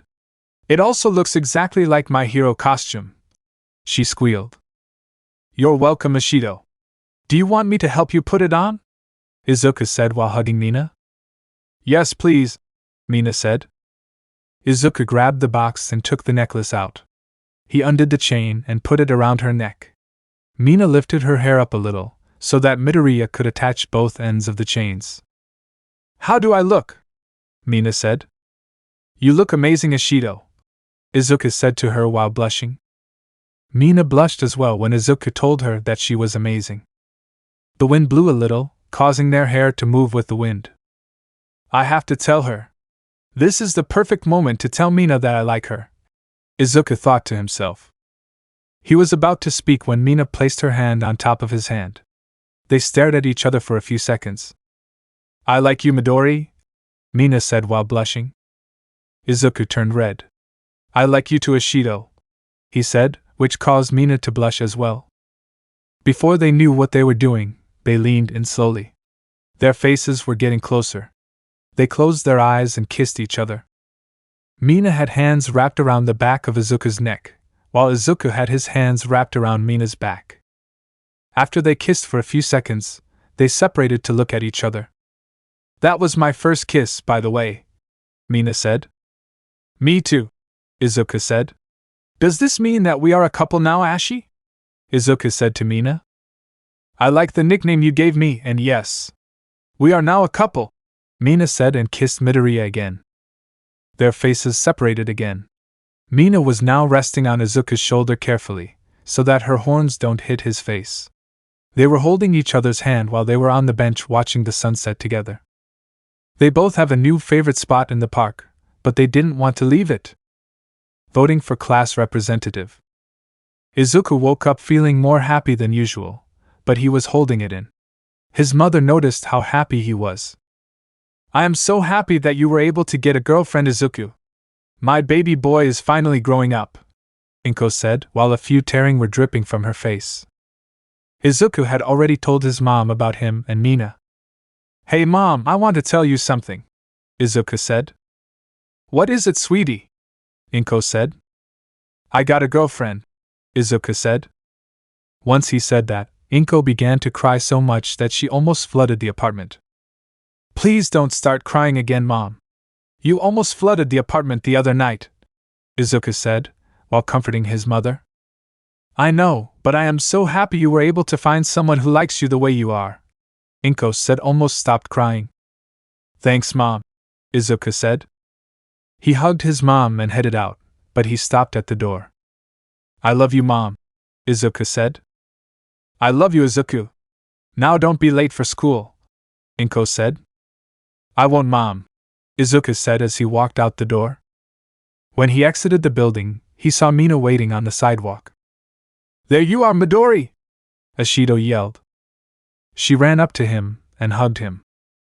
Izuku hugged and spun Mina in the air, before he set her down and let go of her. "Ready to go to UA?" Mina said. "Of course, Ashi," Izuku said. "Oh, I see that you are wearing the necklace I got for you." "Yup," Mina said, while making a popping sound for the EP. They began to walk to the train station while holding hands. A few people were looking at them while they were walking. "I wonder why people are looking at us," Izuku said. "I think it is because of me. I don't come here a lot, so I guess they see me as a new person," Mina said. "It is not every day that someone sees a girl with pink skin." "I guess you are right, but does it bother you that people always look at you?" Izuku said curiously. "I get used to it, but don't worry, Midori, I am fine," Mina said. "Okay, I just wanted to know that you were not comfortable with all these people staring at you," Izuku said. "Ah, Midori," Mina said. They were able to get on the train and head to UA with no trouble. Once they got to UA holding hands, they saw a lot of reporters and cameramen huddled up near the entrance. The reporters were asking questions to any student that was at the front gate. Izuku and Mina saw a few of their friends talking to the reporters. Izuku and Mina tried to get past the reporters while not being seen, but that was never going to happen. "What is it like to have Almight teaching you kids?" a woman said. "How does Almight teach?" a man said. "Is he single?" a woman said. "I was just heading to class," Izuku said. "I am not going to respond to the first two questions, but what does the third question have to do with All Might being at UA?" "Come on, Midori," Mina said. Then a reporter got in front of them. "Come on. At least give us some information." Mina was now getting irritated. "I said no. Now leave us alone," Mina yelled. Mina grabbed Izuku's hand again and went past the gate. "Hey, don't you dare yell at me," the lady said. As soon as she was about to give them a piece of her mind, she walked up to the front gate. "Don't go near the gate," a man said. Soon the door closed in front of the lady. "You got to be kidding me." Mina was now smirking while she and Izuku were walking to class. When they got to class, everyone was talking about all of the news people at the front gate, until Uraraka saw Mina and Izuku walking in the room. "Hey, Midoriya and Ashido!" Uraraka yelled. She saw the necklace on Mina's neck. "Oh my gosh! Girls, Come look at the necklace Ashido has on! Uraraka yelled. All of the girls were looking at Mina's necklace. It is so beautiful, Toru said. It looks great, and it matches your hero outfit, Momo said. Jewelry isn't my thing, but it suits you, said a girl with short purple hair. Where did you get it, Ribbit? A girl with long green hair said while putting a finger on her chin. Mina giggled a little and scratched the back of her head. I actually didn't buy this. The girls were now intrigued. Who bought it then? Uraraka said. Mina answered Uraraka's question by grabbing Izuku's hand and their fingers intertwined. Mina and Izuku were blushing a little. She didn't want everyone in the class to know. The girls were now looking at them and started to squeal. That is so cute! Uraraka yelled. When did you two become a couple? Toru asked. Where did it happen at? Momo said. How did it go? The girl with the purple hair asked with a little smile on her face. Did you two kiss? The girl said with a little croak. Everyone looked at her. What? Someone had to ask. The girl with the long green hair said in defense. Can't argue with that, Momo said. Maybe everyone should talk about that topic at lunch and sit at their seats when I come in, Aizawa said, while standing right behind them. Everyone got to their seats quickly. Aizawa sighed. Everyone did a good job on yesterday's battle training. I have graded and evaluated everyone, Aizawa said. Oh, and Bakugo, Aizawa said. That got Bakugo's attention and looked at Aizawa. Be a man and don't just use your quirk on people to blow off steam, Aizawa said. Oh, and Midoriya. Midoriya looked at Aizawa. Good job at not breaking your arm this time. I am kind of impressed that you didn't use your quirk at all yesterday, Aizawa said, even though his attitude did not change. Thank you, Mr. Aizawa, Izuku said. Izuku then looked over to Mina. Mina looked at him and gave him a wink. Izuku blushed a little. Now, since that is out of the way, today, everyone will decide who will be the class representative, Aizawa said to everyone. Everyone sighed in relief. 1 second later, everyone got out of their seats and raised their hands. Aizawa used his quirk and made his hair stand up to make everyone quiet down and sit back down on their sits. How about we pick the class representative by vote? Ida said while raising his hand. He really wants to be class representative, everyone thought. I don't care.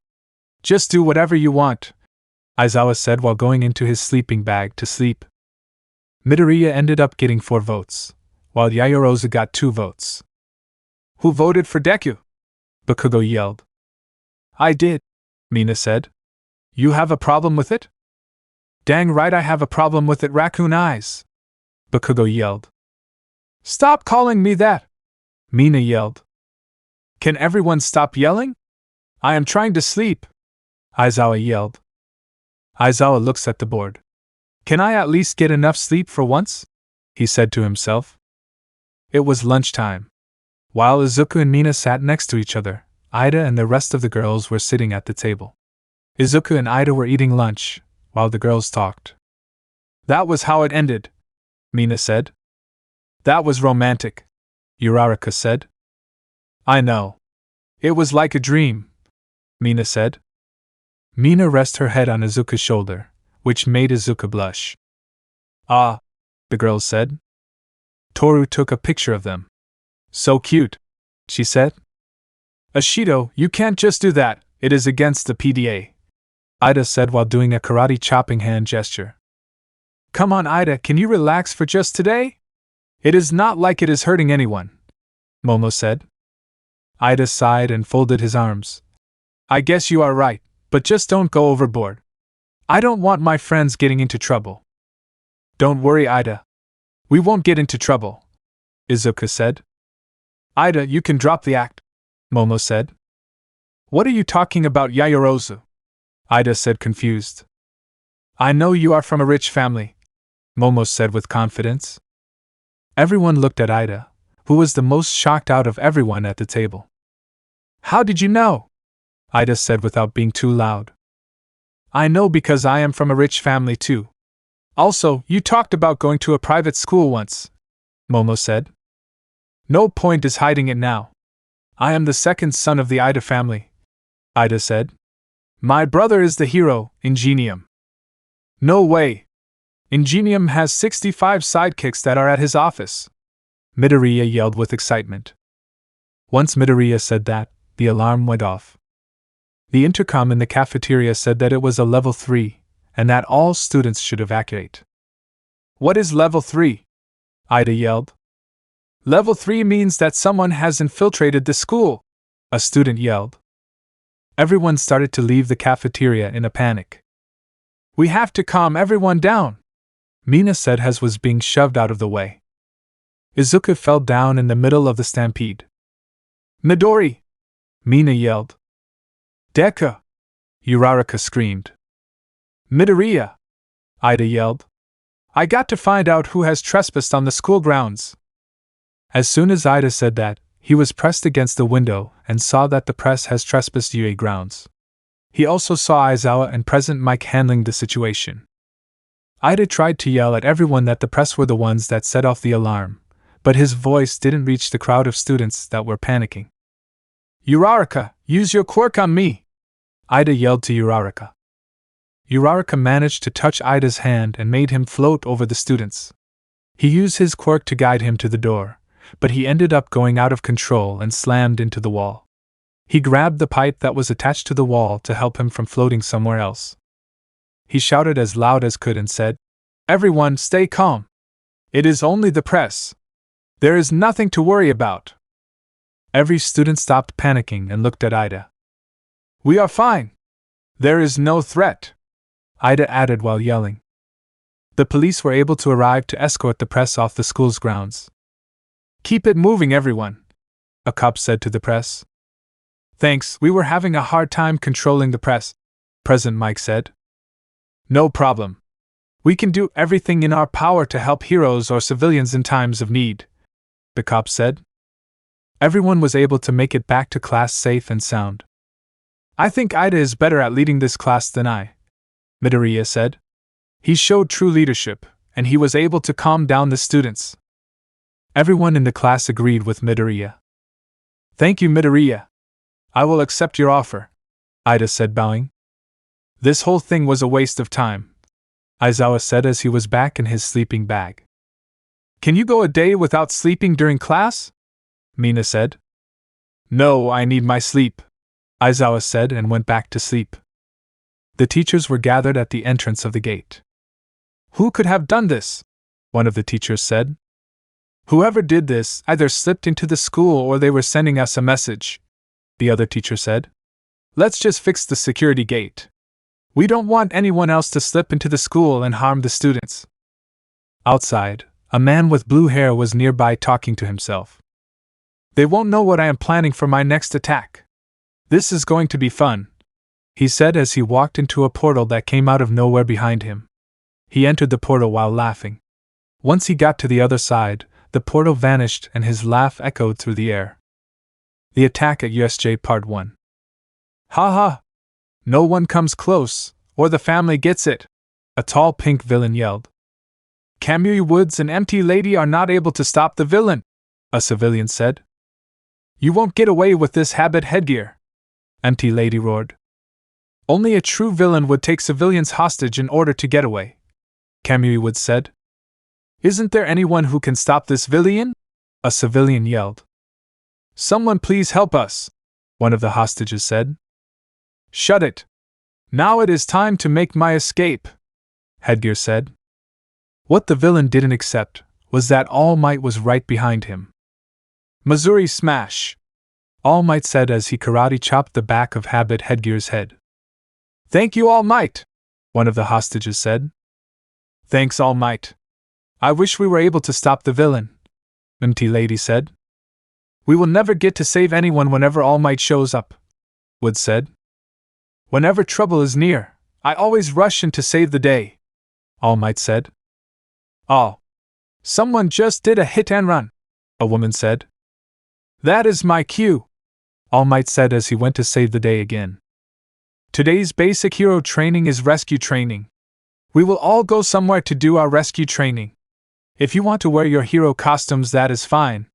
We will also go there by a bus, Aizawa said. Everyone's hero costumes were fine, except for Izuku's. His hero costume got destroyed from battle training. Izuku was wearing the gym clothes from school. Hey Midori, I know your costume got destroyed from battle training. Would it make you happy if I wore my gym clothes too? Mina said to make Izuku feel better. You don't have to do that, Ashi. Besides, it would make me happy if you wear your hero outfit. You look amazing in it, Izuku said. His comment made him and Mina blush. Okay, she said and gave him a kiss on the cheek. I will wear the necklace with my hero outfit. Everyone changed into their outfits and were ready to get on the bus. Izuku and Mina were walking and talking to each other until Uraraka came up to them. Hey guys, what do you think we are going? Uraraka said. Well, I think we are going to a place that will have to be big and wide for the rescue training we will be doing. It will depend on what disaster we will be in and how it is set up. Also, we will have to think on how we will work together, Midoriya muttered. Mina then sighs and kisses Izuku's cheek to get him to stop muttering. It worked, but that caused Izuku to turn red from the kiss. We have to do something about your muttering, Midori, Mina said. Ida blew a whistle to get everyone's attention. Mina covered her ears because he blew it right next to Mina's ear. Mina grabbed Ida's whistle. Please don't do that again, Mina said while giving Ida back his whistle. Sorry, Ida said. I want everyone enter the bus in order. Once everyone got on the bus, Ida was the last one to get on the bus. Dang it. It had to be the bus with the seats on the sides, said Ida with his head down. Sorry, Ida. Maybe you will get another chance, Mina said. Oh, and thanks Ida and Sato for letting me switch seats. I can be able to sit next to Midori. You are welcome, Ashido, Ida said, still with his head down. No problem, Ashido, Sato said. Sato's hero costume is a yellow full-body suit that covers his entire body, except for the mouth, hair, and eyes. He has white gloves and boots. He also has a utility belt that stores sugar. Mina hugged on Izuku's arm. Izuku began to blush when accidentally saw her cleavage.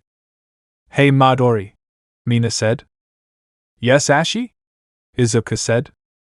I want you to meet my friend, since you are my boyfriend. I want you to get to know each other, Mina said. Okay, Ashi, Izuku said to his girlfriend. Hey Kirishima, Mina called to her friend with the spiky red hair. What's up, Mina? Kirishima said. I want you to meet my boyfriend. Midoriya, this is Kirishima. Kirishima, this is Midoriya, Mina said. Nice to meet you, Kirishima, Izuku said and put out his hand for Kirishima to shake. Nice to meet you, Midoriya, Kirishima said and shook Izuku's hand. Wow, you got a good grip there. Kirishima's hero costume had two dark red gear-shaped shoulder pads. A sash connects from the left gear to the right of his belt. At the center of the belt, it has a red R on it. He also wears baggy black pants with a half cape that has a ripped hem. He wears dark red boots with rings on his calves. There is a wired guard that is around his face. I got to say, your strength enhancement quirk is amazing. You can do a lot of stuff with that kind of quirk, Kirishima said. Thanks, Kirishima, Izuku said.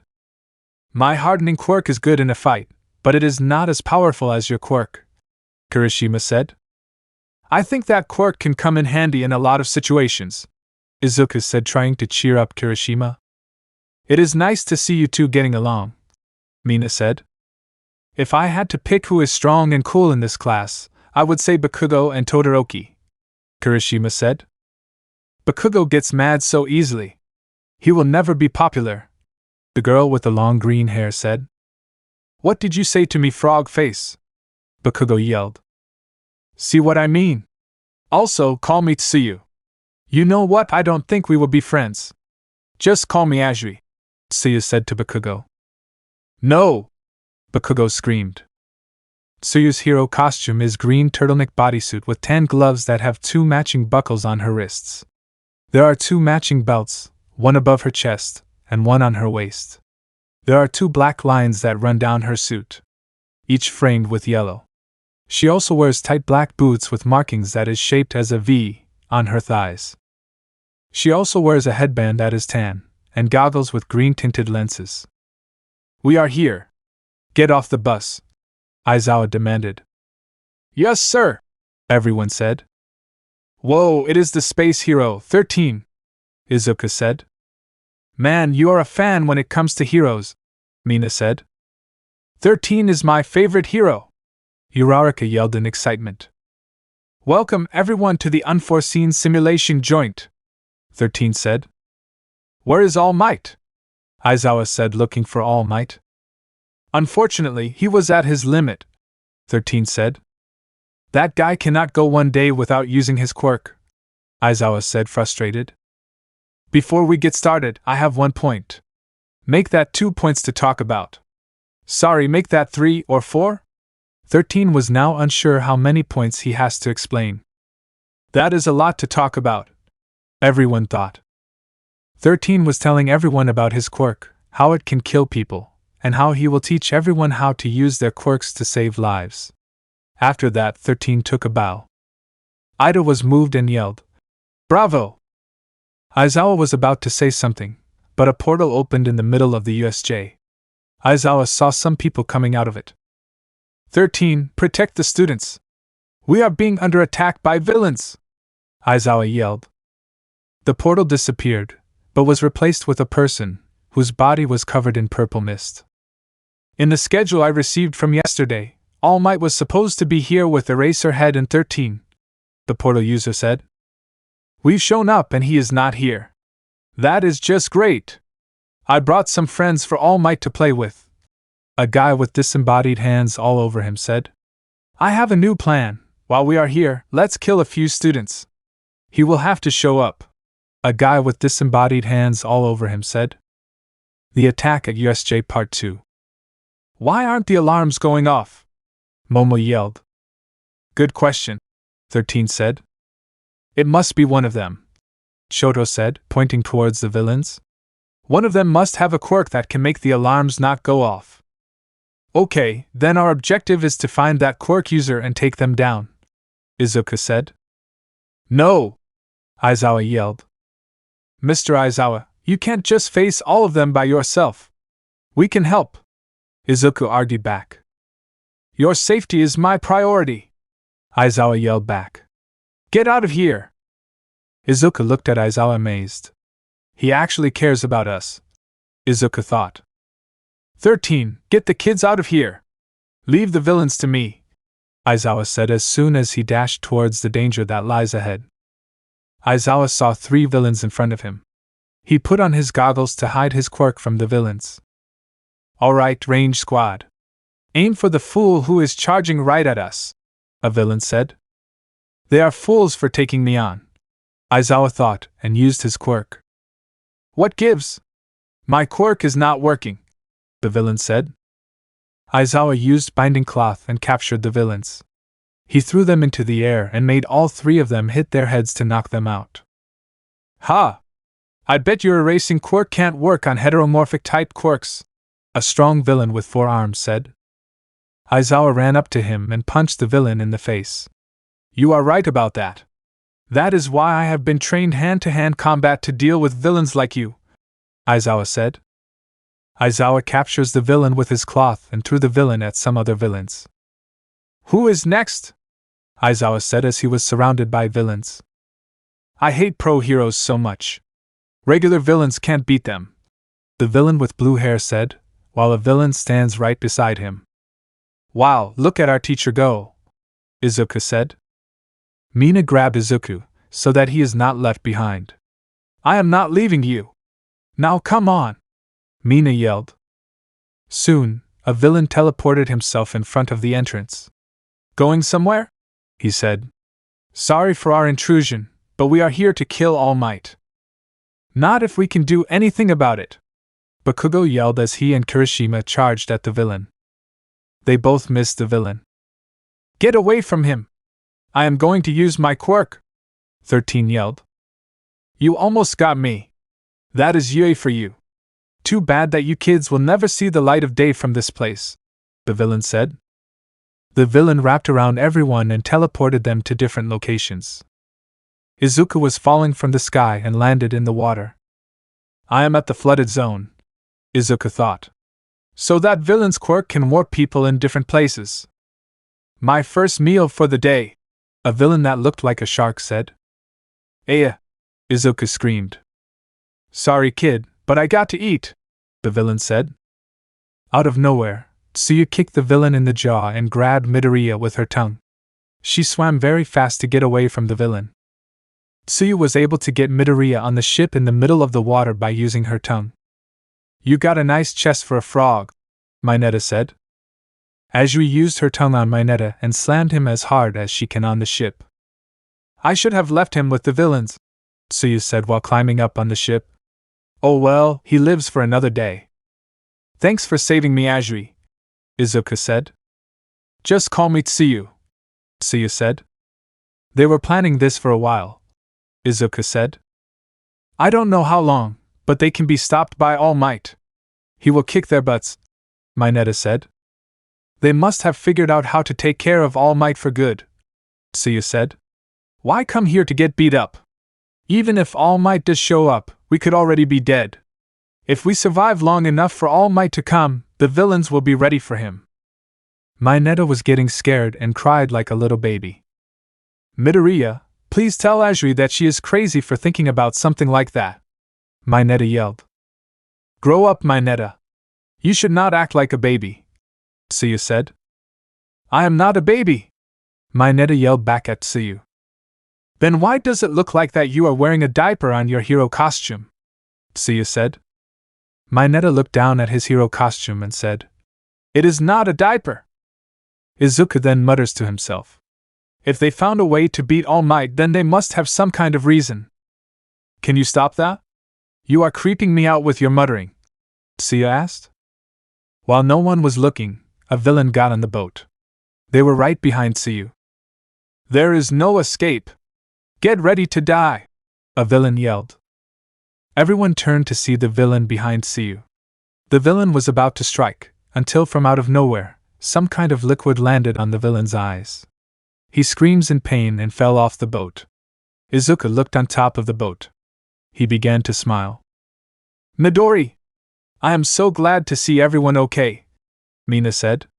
I was so worried when all of us got separated. It is great to see that some of my friends found each other. Mina got off the roof of the boat and ran up to Midoriya to hug him.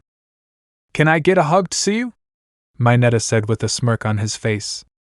No, Tsuyu said as she slapped Mineta in the face. It is good to see you are okay, Ashi, Izuku said, while hugging Mina. Did you get hurt, Midori? Mina said worriedly. She checked his body for any scratches or marks. I am fine. It is all thanks to Azui. If she didn't rescue me, then I would have gotten hurt, Izuku said. Thank you for saving Midori, Mina said to Azui. No problem. Please call me Tsuyu, Tsuyu said. Then, the students heard a villain yelled from the water. My eyes! That girl almost made me blind, the villain yelled. I want to kill that frog girl. I lost my prey because of her, the shark villain said. Mineta looked down from the ship. Aya!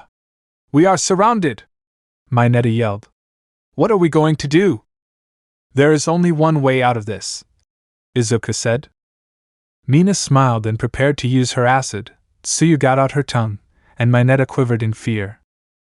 And that is to fight, Izuku yelled. The attack at USJ Part 3. Shoji, have you located everyone? Ida yelled at Shoji. I did, but they are all scattered across the whole place, Shoji said, trying to concentrate. Ida! I have a task for you to do, 13 yelled to get Ida's attention. What is it that you want me to do? Ida asked curiously. Your task is to run to the school and get the teachers to help us, 13 said. Whoever is jamming the alarms must be hiding somewhere around here. I can only assume because Aizawa is down there fighting the villains. If he were to use his quirk on the person, the alarms would go off. I can't just leave you all here, Ida yelled. You have to, Ida. You are the fastest in our class. These villains are only causing trouble here, so that means that everyone else is safe at UA, Sato said to Ida. Sato is right. When you go through those doors, the villains will not go after you, a kid with tape dispensers on his elbows said. Ida, I am only telling you to use your quirk to save us, 13 said. Don't worry, Ida. We will help you get to those doors. You can count on us, Uraraka said. It is not wise to discuss a plan in front of your opponent, the mist villain yelled. It doesn't matter if you hurt us or not. We will stop you, villain, 13 yelled as he used his quirk on the villain. Black hole. Why do you want to fight? These villains could be strong enough to beat Almight. Have you even considered that? Mineta yelled at Izuku. All we have to do is hide until the UA teachers come. Mineta, stop crying and yelling.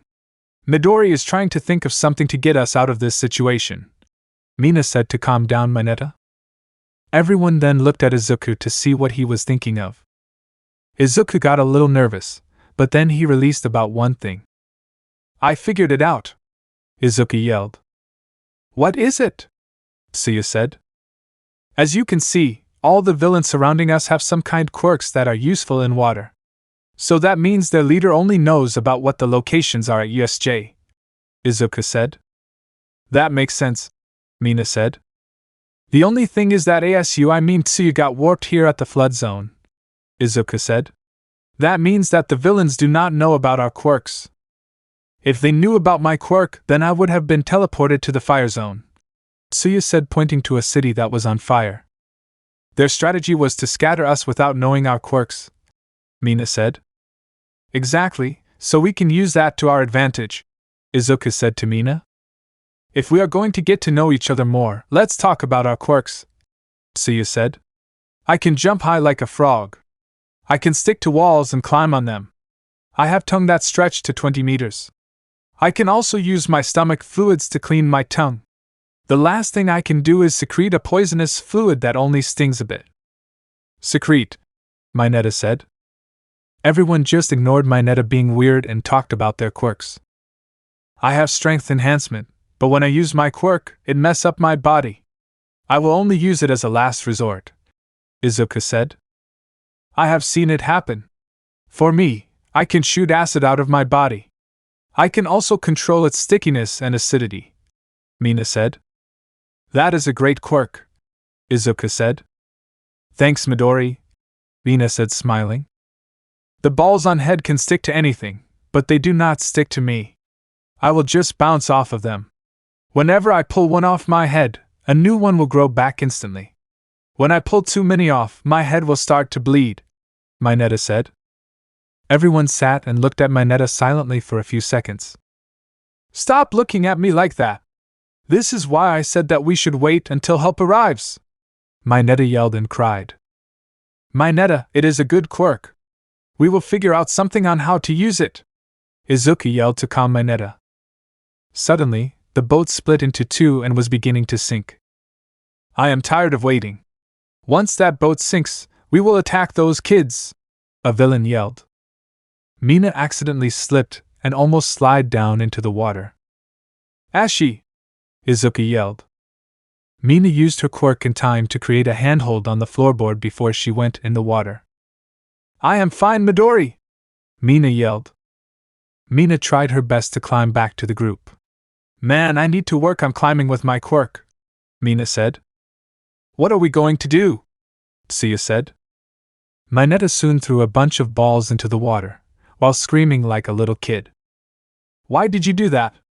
Now the enemy knows about your quirk, Izuku yelled. What is that stuff? Get it away from me, the villain that looks like a shark said. I guess they still do not know about Mineta's quirk still, Izuku thought. Those kids are dead when the boat sinks, the villain said. We are dead, Mineta yelled. Mineta, did you want it to become a hero? Tsuyu said. Just shut up, Mineta yelled back. We were just middle school kids a few days ago. I don't want to die. I never got a chance to touch Yayorozu's boobs. Why are you thinking about that at a time like this? Mina yelled at Mineta. The enemy thought they won. This is our chance to strike, Izuku thought. Without warning anyone, Izuku ran and jumped off the boat. Midori! Mina yelled. This kid is either brave or stupid, one of the villains said. Think about the egg in the microwave, Izuku thought as he was aiming at the water. Tsuyu grabbed Mineta and wrapped Mina's waist with her tongue. Get ready, Tsuyu tried to say. Izuku uses one for all in his middle finger and thumb. Delaware smash! Izuku yelled those two words as loud as he could. The shot from his fingers caused a whirlpool that was pulling all the villains into it. What the heck was that? One of the villains yelled. Get us out of here, Tsuyu! Mina yelled. Tsuyu jumped off the ship to get away from the whirlpool. Mina grabbed Izuku before he landed in the water. I got you, Midori! Mina yelled. Thank you, everyone, Izuku said. Aya! Mineta yelled as he threw as many balls as he can at the enemies that were getting sucked into the whirlpool. I can't get these things off of me, a villain said. All the balls that Mineta threw got attached to the villains. One by one, the villains got stuck to each other and were sucked down in the center of the whirlpool. A few seconds later, the water shot up the villains into the air and back down on the water. The villains were now barely struggling because the impact from landing on the water almost knocked out the villains. Good job, everyone. Now we can get out of the flood zone, Tsuyu said to everyone. The attack at USJ Part 4. Mina, Izuku, Tsuyu, and Mineta were walking towards the end of the flood zone area. We made it! I never thought I would miss solid ground, Mineta yelled. I am glad we made it out and got all the villains. It was a risk because there could have been other villains that were underwater. They were not thinking, so th. Izuku's muttering was interrupted by Aizawa. You are creeping me out again, Tsuyu said. Sorry, Izuku said while wincing. Izuku was now feeling the pain from his two broken fingers. He tried to cover them up, but Mina saw his broken fingers. Midori, are you okay? Mina said while looking worried. We need to take you to recovery, girl, when this is all over, she said. Izuku used his elbow pad to cover his hand. You are right, he said to make her feel better. It makes me happy to see that you are still wearing your necklace. Mina grabbed her necklace and looked at it. I will never take this off. It was a gift you gave me, and I will always cherish it, Mina said while blushing a little. Everyone was silent for a second, until Tsuyu said, So what do we do now? Should we go back to the entrance? I agree. We should get away from this area. A villain must have saw what happened at the flood zone and could be coming over here at any moment, Izuku said. They walked along the shoreline until they got to the plaza. Hey, look! I see Mr. Aizawa over there, Mina said. There are too many villains. Kero, Tsuyu said while croaking. Maybe we could help him, Izuku said looking at everyone. Are you crazy? Why would we jump into the fight? We would just be in his way, Mineta said. I am not saying that we should go in there and fight them head on. I am saying that we should wait until there is an opening. That way, we won't get in his way and we would take out a few villains in the process, Izuku said to make a point. I have to agree with Midori. We can't just let our teacher fight all of those villains. He will overuse his quirk and waste all of his energy fighting the villains. He might not be the best teacher, but he cares about us, Mina said to convince Mineta to help. I'm in, Tsuyu said. They all looked at Mineta to see what his answer was. You are all crazy, but I have no choice. Let's go help our teacher, Mineta said in defeat. At the landslide zone, Shoto was by himself, facing a group of villains. Shoto's fight only ended in a few seconds. He used his quirk to freeze all the villains. It is sad to see that a bunch of villains can't beat one kid, Shoto said to all the villains that were frozen in place. Dang kid! How strong are you? You can't have a powerful quirk at this age, a villain said. Whatever, Shoto said while walking towards one of the villains. Each step he took, the ground kept making cracking sounds. You will all die from frostbite.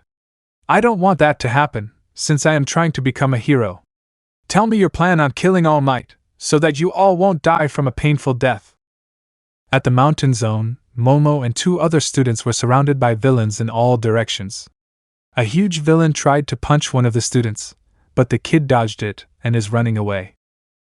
I just saw my life flash before my eyes. Why are there so many villains?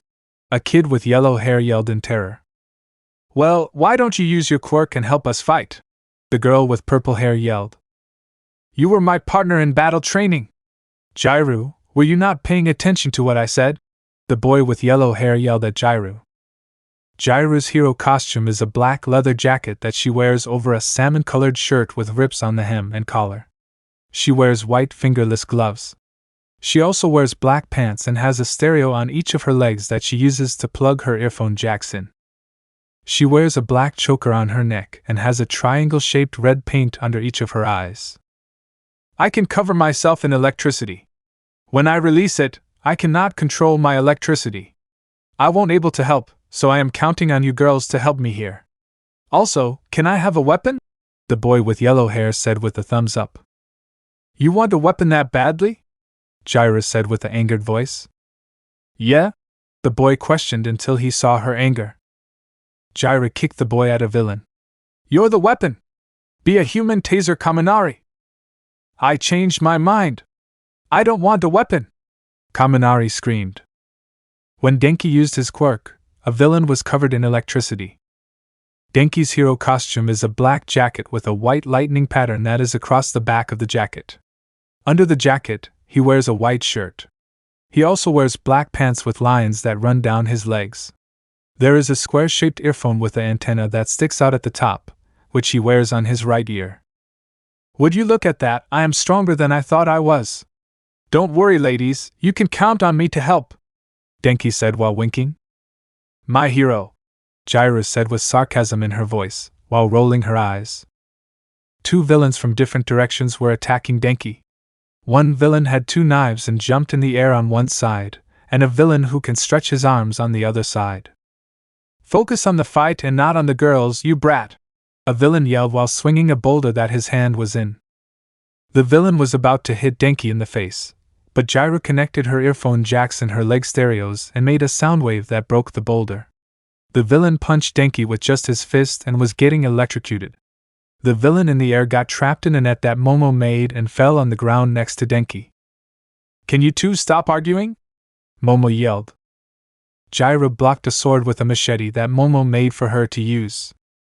Well, I am sorry that I had planned that was working, Jaira argued back. Momo kicked a villain that got close to them. It is ready. It took a while to make this, but that is what happens when I make a big object, Momo said, while the object she made broke her hero outfit. Hey Kaminari! This is a 100mm thick sheet that can withstand electricity. You know what to do! Momo yelled at Kaminari, before she let the sheet fully drop to the ground. Denki smirked and started to charge up. This is what happens when you mess with my friends! Denki yelled while sending out electricity that electrocuted every villain around him. All the villains stood still for a second, then they all fell down. Momo lifted up the sheet a little to see if Jaira and her were safe to come out. That was close. We should regroup with everyone else, Momo said. Jaira blushed when she saw Momo exposed. You should cover up yourself first, Jaira yelled. Don't worry, I can make a new one, Momo said, while not caring if she was exposed. Soon, Denki walked over. Kaminari! Do not look! Jaira yelled at Denki and covered up Momo. Iya-ha-ha! Denki could not say anything because he used too much electricity and was walking around with his thumbs up and moving them back and forth. Why is he acting like a moron? Jaira said. He was a moron before, but now he is the definition of a moron. I have no idea. I guess this is what happens when he uses his quirk too much? Momo said. While they were not paying attention, a hand came out of the ground from behind them. At the central plaza, Aizawa fighting off the remaining villains that surrounded him. The villain with blue hair was running towards Aizawa. While Aizawa was facing a villain, he noticed the villain, with disembodied hands grabbing his body, was coming at him. "You must be the leader of this attack," Aizawa said as he threw his capture weapon at the villain. The villain caught the weapon and was still running towards Aizawa. Aizawa ran towards the villain and elbowed him in the gut.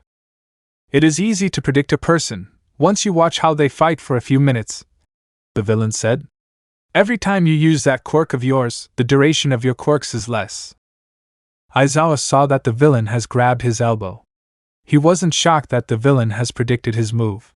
He was shocked that the villain's quirk was disintegrating the flesh from his elbow. He punched the villain and leaped away from him. Two villains came out of nowhere to attack Eraserhead, but they were too slow for him. "Your quirk is only useful in short battles, is it not?" the villain said. Aizawa ended up taking care of the two villains with no problem.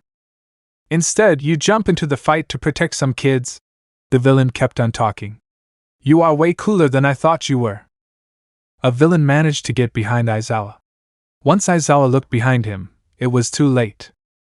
"By the way, Eraserhead, I am not the final boss in this attack," the villain with the hands all over his body said. The beast-like creature with its brain exposed looked at Aizawa. "That is the final boss," the villain said. At the entrance, 13 was faced the Mist villain, but 13 was no match against the villain. "13!" the students yelled. 13 was defeated by his quirk that was warped behind him and the back of his suit was being torn off by the black hole. "I am sorry, kids. I have failed," 13 said as he fell to the ground barely moving. "Looks like 13 doesn't have the fighting experience to beat me," the Mist villain said. "Why are you still here? Ida, get out of here!" Sato yelled at Ida. Ida's hero costume is a black one-piece suit. Over the suit, he wears armor that is the color of pale silver. The armor consists of a chest plate, a metal collar that around his neck and upper arm, and vambraces that extend to his elbows. He wears a helmet that covers his entire face. The helmet has holes for him to speak and breathe easily. On his feet, he wears silver knee-high boots that have gold accessories on them. He has 3 metal pipes, which are attached by a blue waistband around his waist. Ida ran as fast as he could to the door. He was terrified, but was thinking that he was helping everyone by getting pro-heroes to save his classmates. Without paying attention, a portal spawned in front of him. "It would be bad for us to have you get your teachers," the villain said. Out of nowhere, Shoji jumped and covered the portal with his body. "I got him! Just get out of here, Ida!" Shoji yelled. At the central plaza, the 4 students were now horrified on what they were seeing in front of them. The creature was on top of the beaten Aizawa. Aizawa's capture weapon was torn to pieces and the creature held on to Aizawa's shattered arm. "This creature was made for one purpose. Do you want to guess what it is, Eraserhead?" the villain said. "I don't care what it was made for. You won't win," Aizawa said. "Ha ha ha, I like you, Eraserhead. You make me laugh. But the purpose for this creature is to kill Almight," the villain said. The creature roared when it heard of Almight's name. "Let me introduce you to Nomu," the villain said with a smile on his face. At the ruins zone, Kirishima and Bakugo were almost done with facing the villains. "I think that was all of them," Kirishima said standing next to Bakugo, with a room full of knocked-out villains on the floor. "They were nothing," Bakugo said. "Since we are done here, we should regroup with the others," Kirishima said to Bakugo. While they were talking, an invisible villain was slowly approaching them. "It is our fault that everyone got separated. If we just stood still and let 13 dash," Kirishima said, but was interrupted by Bakugo. "I don't care. I just want to beat up the villain that warped us here," Bakugo said. "If I defeat him, then the villains are cornered and will have nowhere to go." The villain leaped at Bakugo. "Ha, you will die by the hands of Dash." The villain was cut off when Bakugo grabbed his head and used his quirk. "If the villain just sent these weak villains, then everyone will be fine," Bakugo said as he dropped the villain. "Since when are you so calm?" Kirishima said. "I am always calm," Bakugo yelled. "I was wondering where that anger went," Kirishima said with a smile on his face. "I am going to leave you," Bakugo said. Wait, Bakugo, a real man has to trust his team, Kirishima said. Okay, you won this argument, Bakugo said. Why was that so easy to convince him? Kirishima thought. Back at the entrance, Ida was running towards the doors. I am almost there, Ida yelled. How dare you ignore me? The mist villain said as he was catching up to Ida. Uraraka ran to the villain. I can see something, she thought. All I have to do is open those doors and go outside, Ida thought. This is the end of the line for you. Now get out of my sight, the villain yelled as he was about to cover Ida in mist. Uraraka used her quirk and launched the villain's body in the air. No! She found my body, the villain said. A kid used his quirk and attaches a piece of tape on the villain's neck. Hey Zero! Give me your tape! Sato yelled. Zero's hero costume is a black, skin-tight bodysuit that has a turtleneck. It has a white design on his torso, and toe yellow trimmings on each end of his sleeves. He wears white boots that are lined with yellow and has white bands around his waist and thighs. There is also a larger one on his chest to his shoulder pads. His shoulder pads look like tape dispensers. He wears a helmet with a black visor that covers his face. The helmet looks like a tape dispenser's on his shoulders. You got it, Sato! Here you go! Zero yelled to Sato. Sato spun around and launched the villain away from Idai in the air. It is over. He will call for the teachers, the villain said and vanished in the air. Ida manages to open the doors and ran all the way to UA. Back at the central plaza, Aizawa was trying to do whatever he can to escape the Nomu's grasp. Nomu squeezed Aizawa's broken arm. Aizawa tried to be tough and not to scream in pain. Your quirk is powerful, but it would be useless against an opponent with crazy strength, the villain said. Aizawa tried to use his quirk on the Nomu. Instead, the Nomu reacted by crushing Aizawa's other arm. Aizawa yelled in pain. I used my quirk on this thing, Aizawa said. The Nomu picked him up by the head. You finally realized what this Nomu is capable of. Ha! The villain laughed when he saw Aizawa's face. So that means that this thing's basic strength is compared to Almight's. I can't believe I am thinking of this. I need help from Almight right now, Aizawa thought. The Nomu slammed Aizawa's face into the ground. The concrete broke under Aizawa and a pool of blood was spreading from Aizawa's head. Mina grabbed Izuku's arm in fear and hid her face. She didn't want to see what that thing was doing to their teacher. We need to help Mr. Aizawa, Mina said while on the verge of tears. Midoriya, I think we should leave. It is not safe to be here, Mineta said. Izuku was just frozen in fear. He did not respond at all. How are we going to beat that thing? Izuku thought. The mist villain appeared behind the other villain. Tamura Shigaraki, the mist villain said. There you are, Kirojiri. Did you manage to kill 13? Shigaraki said. I haven't because one of the students was able to slip past me and went outside. I apologize for jeopardizing our mission, Kirojiri said. Tamura was now annoyed and started to scratch his neck. He scratched it until there were marks all over his neck. Kirojiri, if you weren't our way out of this place, you would have turned to dust where you are standing right now, Tamura said. He stopped scratching his neck and sighed. We didn't plan on pro heroes to show up early. Let's get out of here, Tamura said. So they are leaving? Mineta said. Seems like it, Tsuyu said to answer Mineta's question. We are saved! Mineta cheered quietly and hugged Tsuyu's chest. Tsuyu started to drown Mineta while blushing.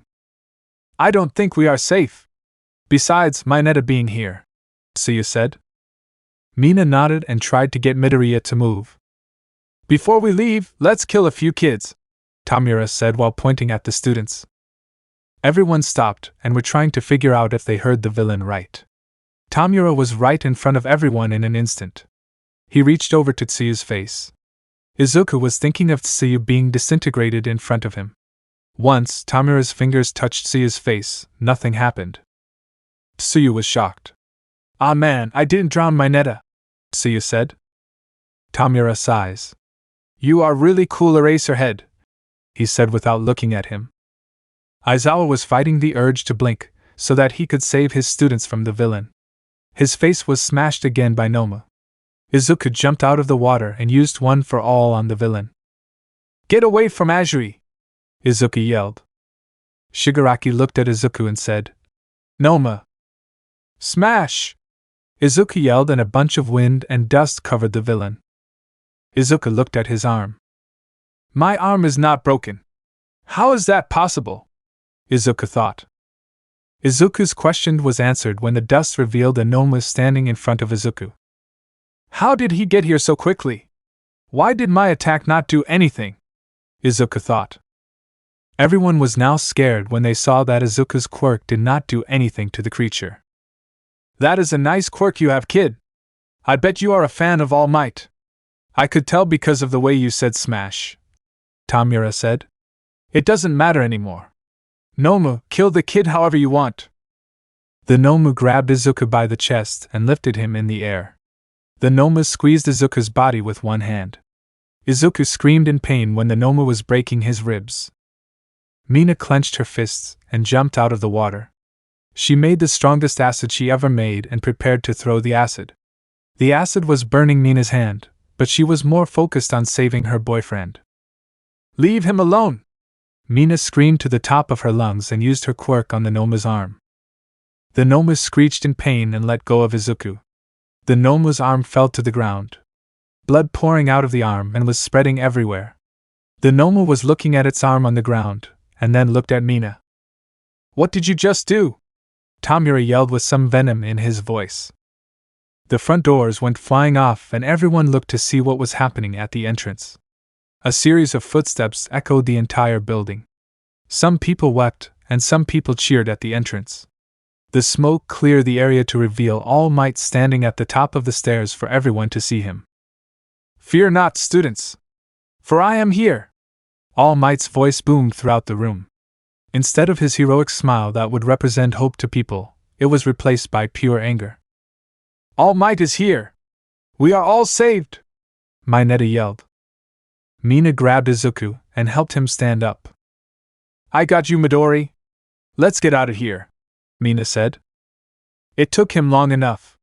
I can finally get some sleep, Aizawa said as he went unconscious. Shigaraki looked at All Might and glared at him. So you finally showed up. I have been waiting for your arrival, All Might, Shigaraki said. All Might vs. Nomu. I was starting to worry when I never received a call from Aizawa and 13, so I had cut the conversation with Principal Nisa short. When I was going to USJ, I bumped into Ida. He told me everything that happened here and ran off to warn the rest of the teachers. All Might said while taking off the shirt, but under it was a white button-up shirt with a collar. All Might threw his yellow shirt on the ground and ripped his tie off his neck. Everyone was happy when All Might showed up. All Might looked at 13 and crouched down to 13. All Might placed his hand on 13's shoulder. I am sorry, 13. I should been here. It is my fault you are in this condition, All Might said, trying to get 13 to forgive him. It is okay. You didn't know this would have happened, 13 said forgivingly. You did your best to protect these students, so leave everything else to me, All Might said as he approached the stairs to see where everyone else is at. You have my respect and gratitude, 13. All Might saw Aizawa on the ground, a few of the students, and the rest of the villains that were left standing. It's All Might! I have never seen him in person before, one of the villains said. So, we are here to kill him. Prepare to fight him, the other villain said. All Might leapt off the stairs and attacked all the villains in 1 second. All Might was now next to Aizawa. All the villains fell to the ground unconscious. I am sorry, Aizawa. None of this would have happened if I was here earlier, All Might said as he picked up Aizawa. He noticed that both his arms and face were broken. All Might looked at the villains near the kids. He was so fast that he grabbed all the students, with Aizawa, and was behind the villains. While that happened, the hand on Shigaraki's face fell off and clattered to the ground. Take Aizawa and get to the entrance. I will hold back these villains so you all can get to safety, All Might told to the 5 students. All Might, you can't face them alone, Izuku thought. This is not good at all. He is too fast for us to see, but he was not fast enough. So the information I got about All Might was true. He is getting weaker, Tamura said, smiling, while putting the hand back on his face. All Might, I got to tell you something, Izuku said as All Might faced him. The villain with its brain exposed, it was not affected by my quirk. All Might looked at the villain that was taller than him. He saw that its arm was on the ground. I did that, All Might, Mina said. Oh right, the arm, Tamura said. Nomu. The Nomu ripped what was left of the arm. Everyone was horrified on what they just saw. I think I am going to be sick, Mineta said as he covered his stomach with his hands. The Nomu began to grow back its arm. What was different about this arm was that there was a new scar. This scar was located to where Mina used her quirk on it. What is this thing? All Might thought. I have no time to think about that right now. The Nomu screeched at All Might. All Might turned to the students again. Get out of here! All Might yelled. All Might charged at the Nomu. Carolina smash! The Nomu took the hit and nothing happened to the Nomu. How did that thing withstand that move? All Might yelled. Because his quirk is shock absorption, Shigaraki said. So your plan was to let this thing face me until I can't fight anymore? All Might yelled at the villain without looking away from the Nomu. Pretty much. Why would you ask me that question, if the answer was so obvious? Shigaraki questioned. I just wanted to know, and also that plan was not well thought of, All Might said as he went behind the Nomu, picked it up, and slammed it head first to the ground. Midoriya, Ashido, Azui, and Mineta saw what happened, while carrying Aizawa away from the fight. Wow, All Might isn't the #1 hero for nothing.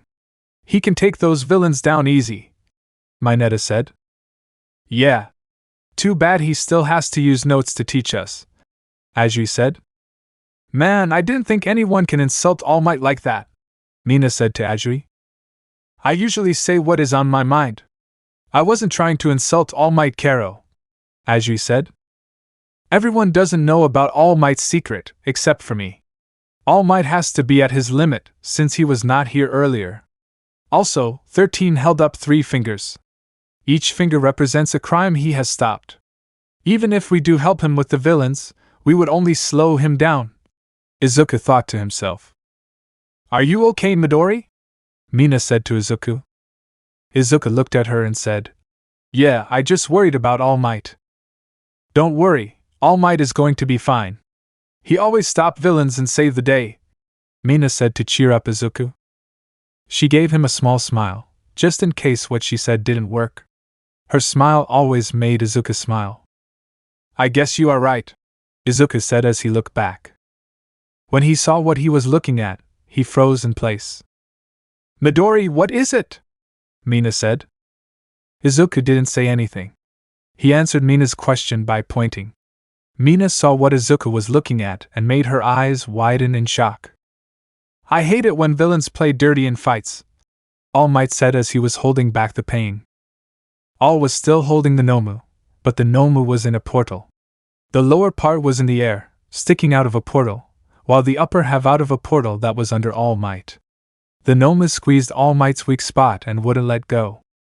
So you thought that you immobilized Nomu by slamming him into the ground? That would have been a good plan if Nomu wasn't as strong as you, All Might. Oh, and great job on using your portals like that, Kurogiri, Shigaraki said. The Nomu dug its fingers into All Might's weak point. Blood was coming out and staining his shirt. Crap, I can't get out, All Might thought as he was struggling to get out.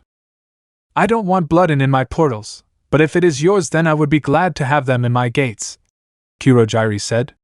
Also, you were partial right about our plan, All Might. The plan was to have Nomu hold you down so that half your body will be in my portal. When that happens I would close it, and you will be cut in half. A painful ending to the #1 hero. Ashi, I need to help All Might, Izuku said. Mina grabbed Izuku's hand with both her hands. You can't, Midori. You are injured. Please, Ashi, I gotta help him, Izuku pleaded. Ashido sighed. Fine, but I am coming with you. After we get out of this, we are going on a date, Mina said, being serious. She had her hands on her hips. Izuku couldn't argue with Mina when she is serious. Okay, just be careful, Izuku said. They both ran towards the enemy. Get Mr. Aizawa to the entrance, we will help All Might, Mina yelled to Ajri. Ajri nodded at Mina. Okay, Mineta, let's get Mr. Aizawa away from here. You don't have to tell me twice, Mineta said. You can't die here, All Might.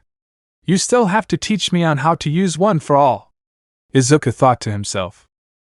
What are they doing? Foolish kids, Kurojiri said as he opened a portal in front of them. You think you got rid of me? Bakugo yelled. Kurojiri turned to see Bakugo in front of him. Bakugo used his quirk, then grabbed the villain and slammed him into the ground. Out of nowhere, half the Nomu's body got frozen. I know the villain's plan. I can't believe that was the best plan they came up with, Todoroki said as he walked over to help. Kirishima was trying to sneak attack Shigaraki from behind, but it failed. Dang it, he dodged it, Kirishima said. Kurojiri, how did you let that child to get the best of you? Shigaraki said while being calm. I knew you were hiding a body in that mist, or else you would not wear that thing around your neck, Bakugo said. Why you? Kurojiri said. If you move or use your quirk, I will blow you to pieces, Bakugo said while grinning. That is not what a hero would say, Kirishima said. Nomu, get Kurojiri away from that brat, Shigaraki said.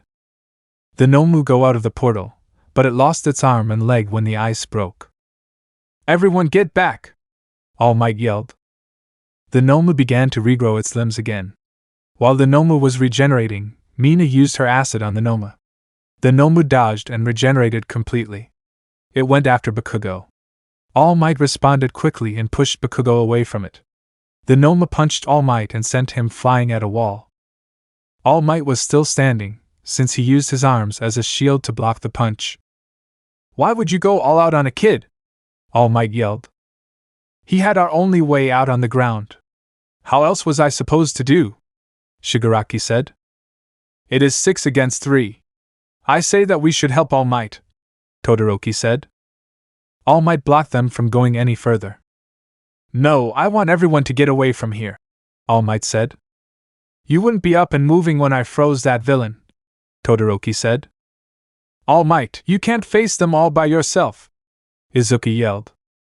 Fear not, young ones, and thanks for that, Todoroki. Just watch a pro handle these villains, All Might said. Nomu and Kurojiri, you guys take care of All Might. I will go after the kids, Shigaraki said.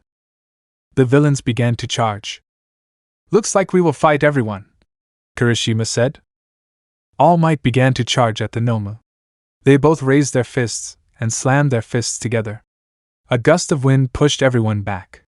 Mina went flying a little, but Izuku grabbed her. Izuku grabbed his chest as he was feeling pain from when the Nomu almost broke his ribs. I can't get close to them, Kurojiri said. I told you, All Might, Nomu has shock absorption, Shigaraki said. I know that he has shock absorption, All Might yelled. Soon All Might and Nomu started to punch each other faster. Their punches were so fast that they were blurs to everyone. You didn't say anything about this thing having shock nullification, so that means he has a limit to shock absorption, All Might yelled. This is crazy, Mina yelled. All Might got hit a few times in the gut, but that did not stop him from fighting. So you were made to withstand me, huh, big guy? Then I will have to go beyond my own limit, All Might yelled. All Might's punches were going faster than the Nomu's punches. The Nomu couldn't keep up and was getting punched nonstop. All Might punched the Nomu in the air. Kurojiri, do something! Shigaraki yelled. I got it, Kurojiri said. A portal opened under a tree and the tree went in the portal. Another portal opened next to the Nomu. The Nomu grabbed the tree and hit All Might with it. All Might slammed into the ground and the impact caused a crater. All Might! Izuku yelled. The Nomu was on top of All Might. It was about to punch him until Mina used her quirk on the Nomu. Its hand was gone and looked at Mina. The Nomu regrew its hand and went after Mina. You should be fighting me! All Might yelled and punched Nomu in the face. The Nomu went flying into some trees. Thanks, but get out of here. I will not fall for that again, All Might said. All Might and Nomu started to fight again. Kurogyri, do it again, Shigaraki said. A portal went under a boulder and made the boulder disappear.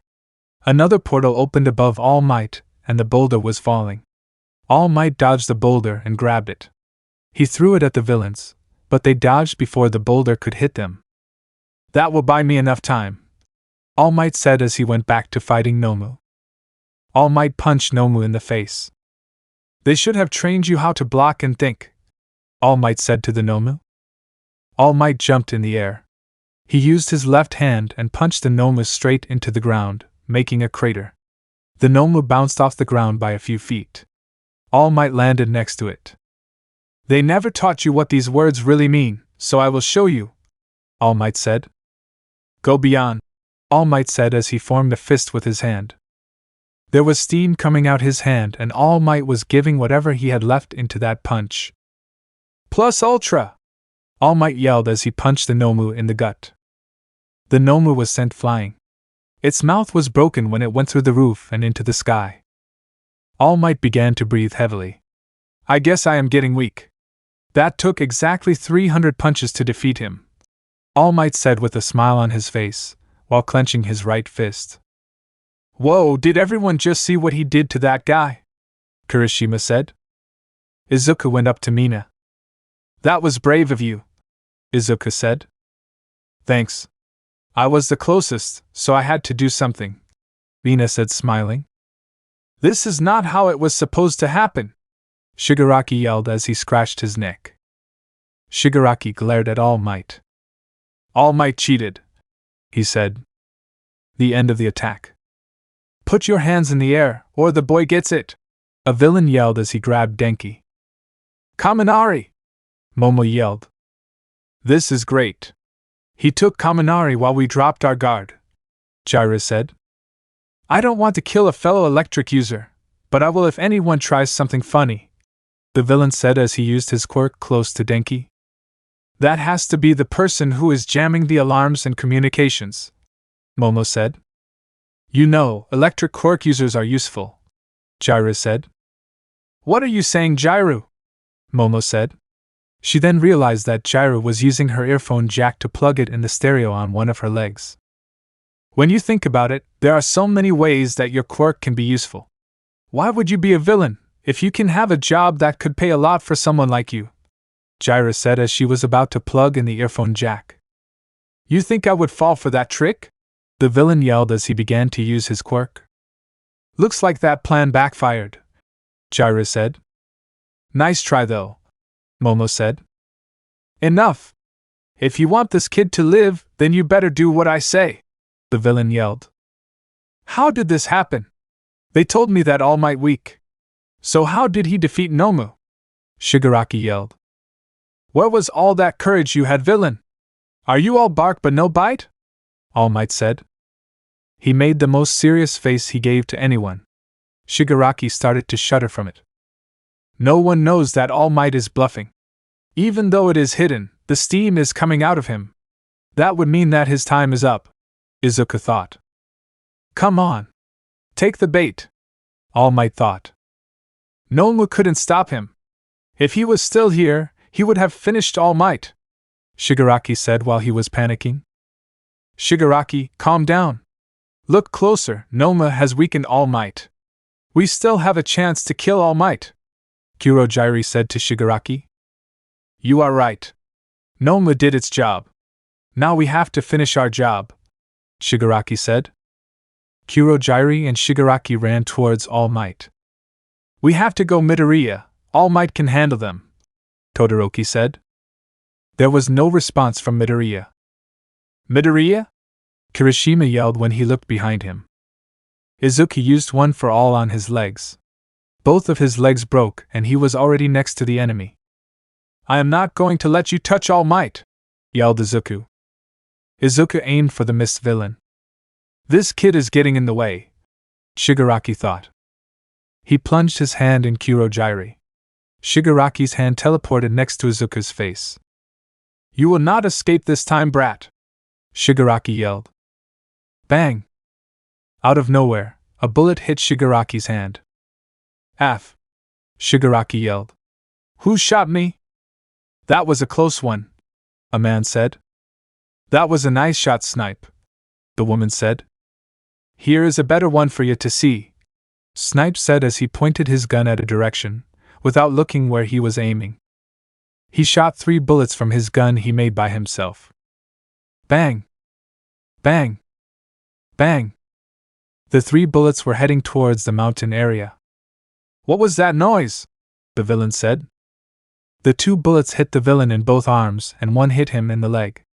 The villain dropped Denki, while Jiru and Momo turned to see who it was that shot those bullets. Impressive, the woman said. They don't call me Snipe for nothing, Midnight, Snipe said.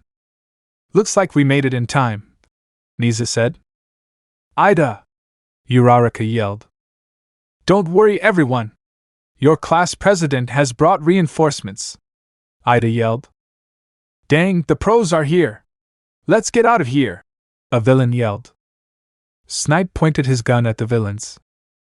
Save the bullets, Snipe. I got these villains, President Mike said. Okay, I will let you have them, Snipe said. Please stand aside, young viewers, President Mike said.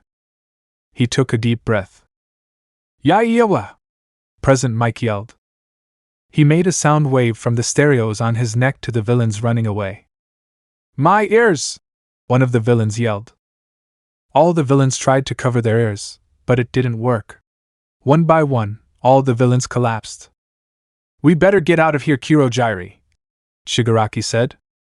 Before Shigaraki and Kurogiri tried to escape, Snipe shot Shigaraki multiple times.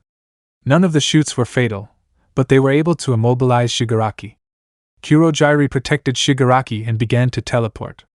Before they could escape, 13 was sucking up the mist from Kurogiri. Not this time! 13 yelled. Kurogiri was able to escape with Shigaraki. When we meet again, Almight, I will kill you! Shigaraki yelled. The portal closed and the villains escaped. I was not able to stop them, Izuku said. That might be true, but you saved me, young Midoriya, Almight said. You were able to stop the villains from killing me. Almight was in 2 forms at the same time. One side was his true form, but the other side was his hero form. Thank you, Almight. Izuku began to cry. Midori! Mina yelled as she used her quirk to get to Izuku as fast as she can. I am right here, Ashi! Izuku yelled. Oh crap, she is going to see me! All Might yelled to Izuku. What am I supposed to do? My legs are broken! Izuku yelled at All Might. Great, All Might said. The smoke cleared, but a wall rose out of nowhere in front of Mina. What? Mina yelled. Please go with the others. We will take care of the injured, a man said. Midori is behind there. I have to see if he is okay. Also, why is there a wall here? Mina yelled back. It is for the safety of the injured, the teacher said. I am also injured too, Mina said as she showed her hand. There was a burn mark on Mina's hand, from where she used too much power on her acid. That would also mean that I should be over there, Mina said. Man, she is not going away, All Might said. Ashi is worried about me, All Might. She will never leave until she knows that I am okay, Izuku said. He thought of the time at the entrance exam. Mina never left his side when both of his legs and arm were broken. All Might sighed. I guess we have no choice. Cementos, let her see Midoriya. Are you sure, but Dash? Cementos said until All Might interrupted him. She will not leave. Just let her see us, All Might said as he was regretting this.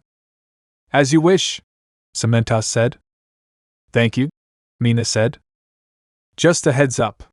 Please keep it a secret of what you see behind this wall, Cementos warned Mina. I will, Mina said. Mina saw Midoriya and ran up to him. "Midori, your legs are broken," she said while tears started to come out. Izuku wiped Mina's tears. "It is okay. At least they are the only ones broken," Izuku said while smiling. Mina managed to giggle a little, but that didn't stop her from worrying about her boyfriend. "I know, but you have to be in pain," Mina said. "He is Ashido," Almight said. Mina looked up to see Almight in his true form. She was shocked to see Almight like this.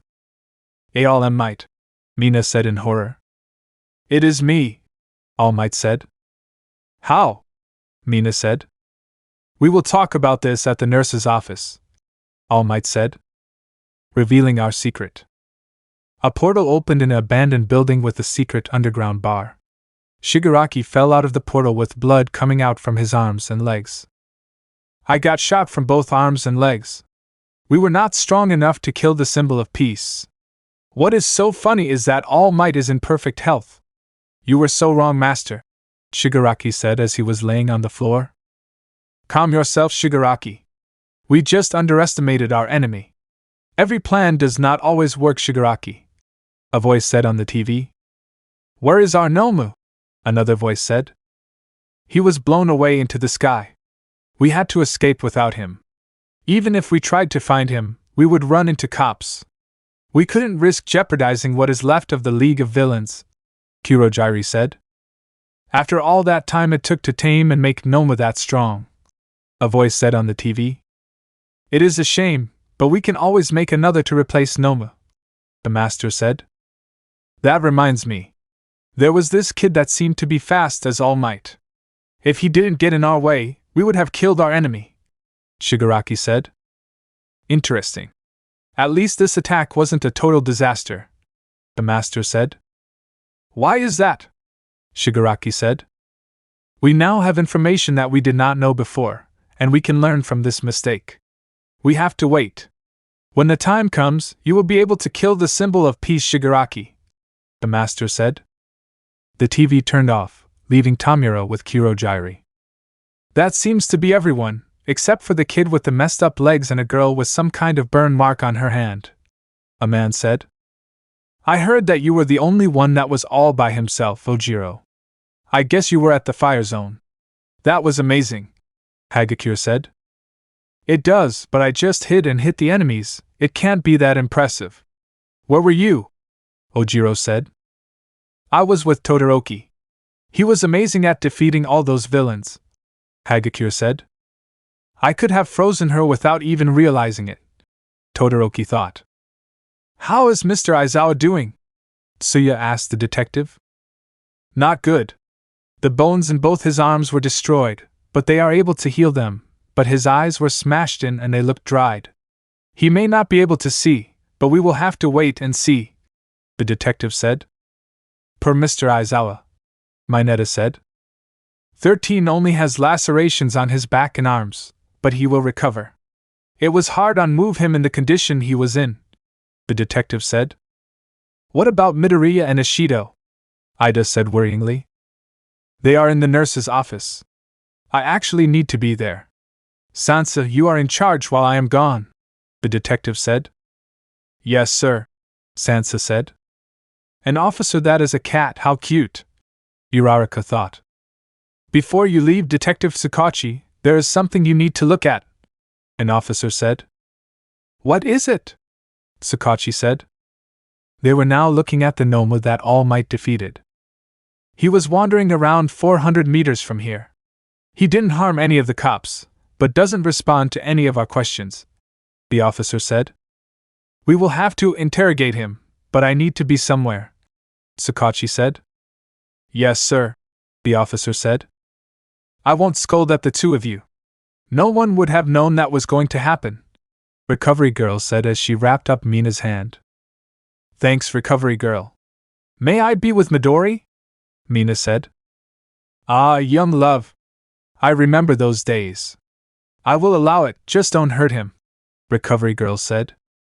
"Thank you," Mina said while bowing. Mina went up to Izuku. "How are you doing?" Mina asked while seeing if Izuku was okay. "I am fine. It is amazing how Recovery Girl's quirk works, Izuku said. I bet this could make you feel better, Mina said. What will dash? Izuku said when Mina kissed him. Recovery Girl and All Might just smiled. Izuku turned red, because All Might was there to see Mina kissing Izuku.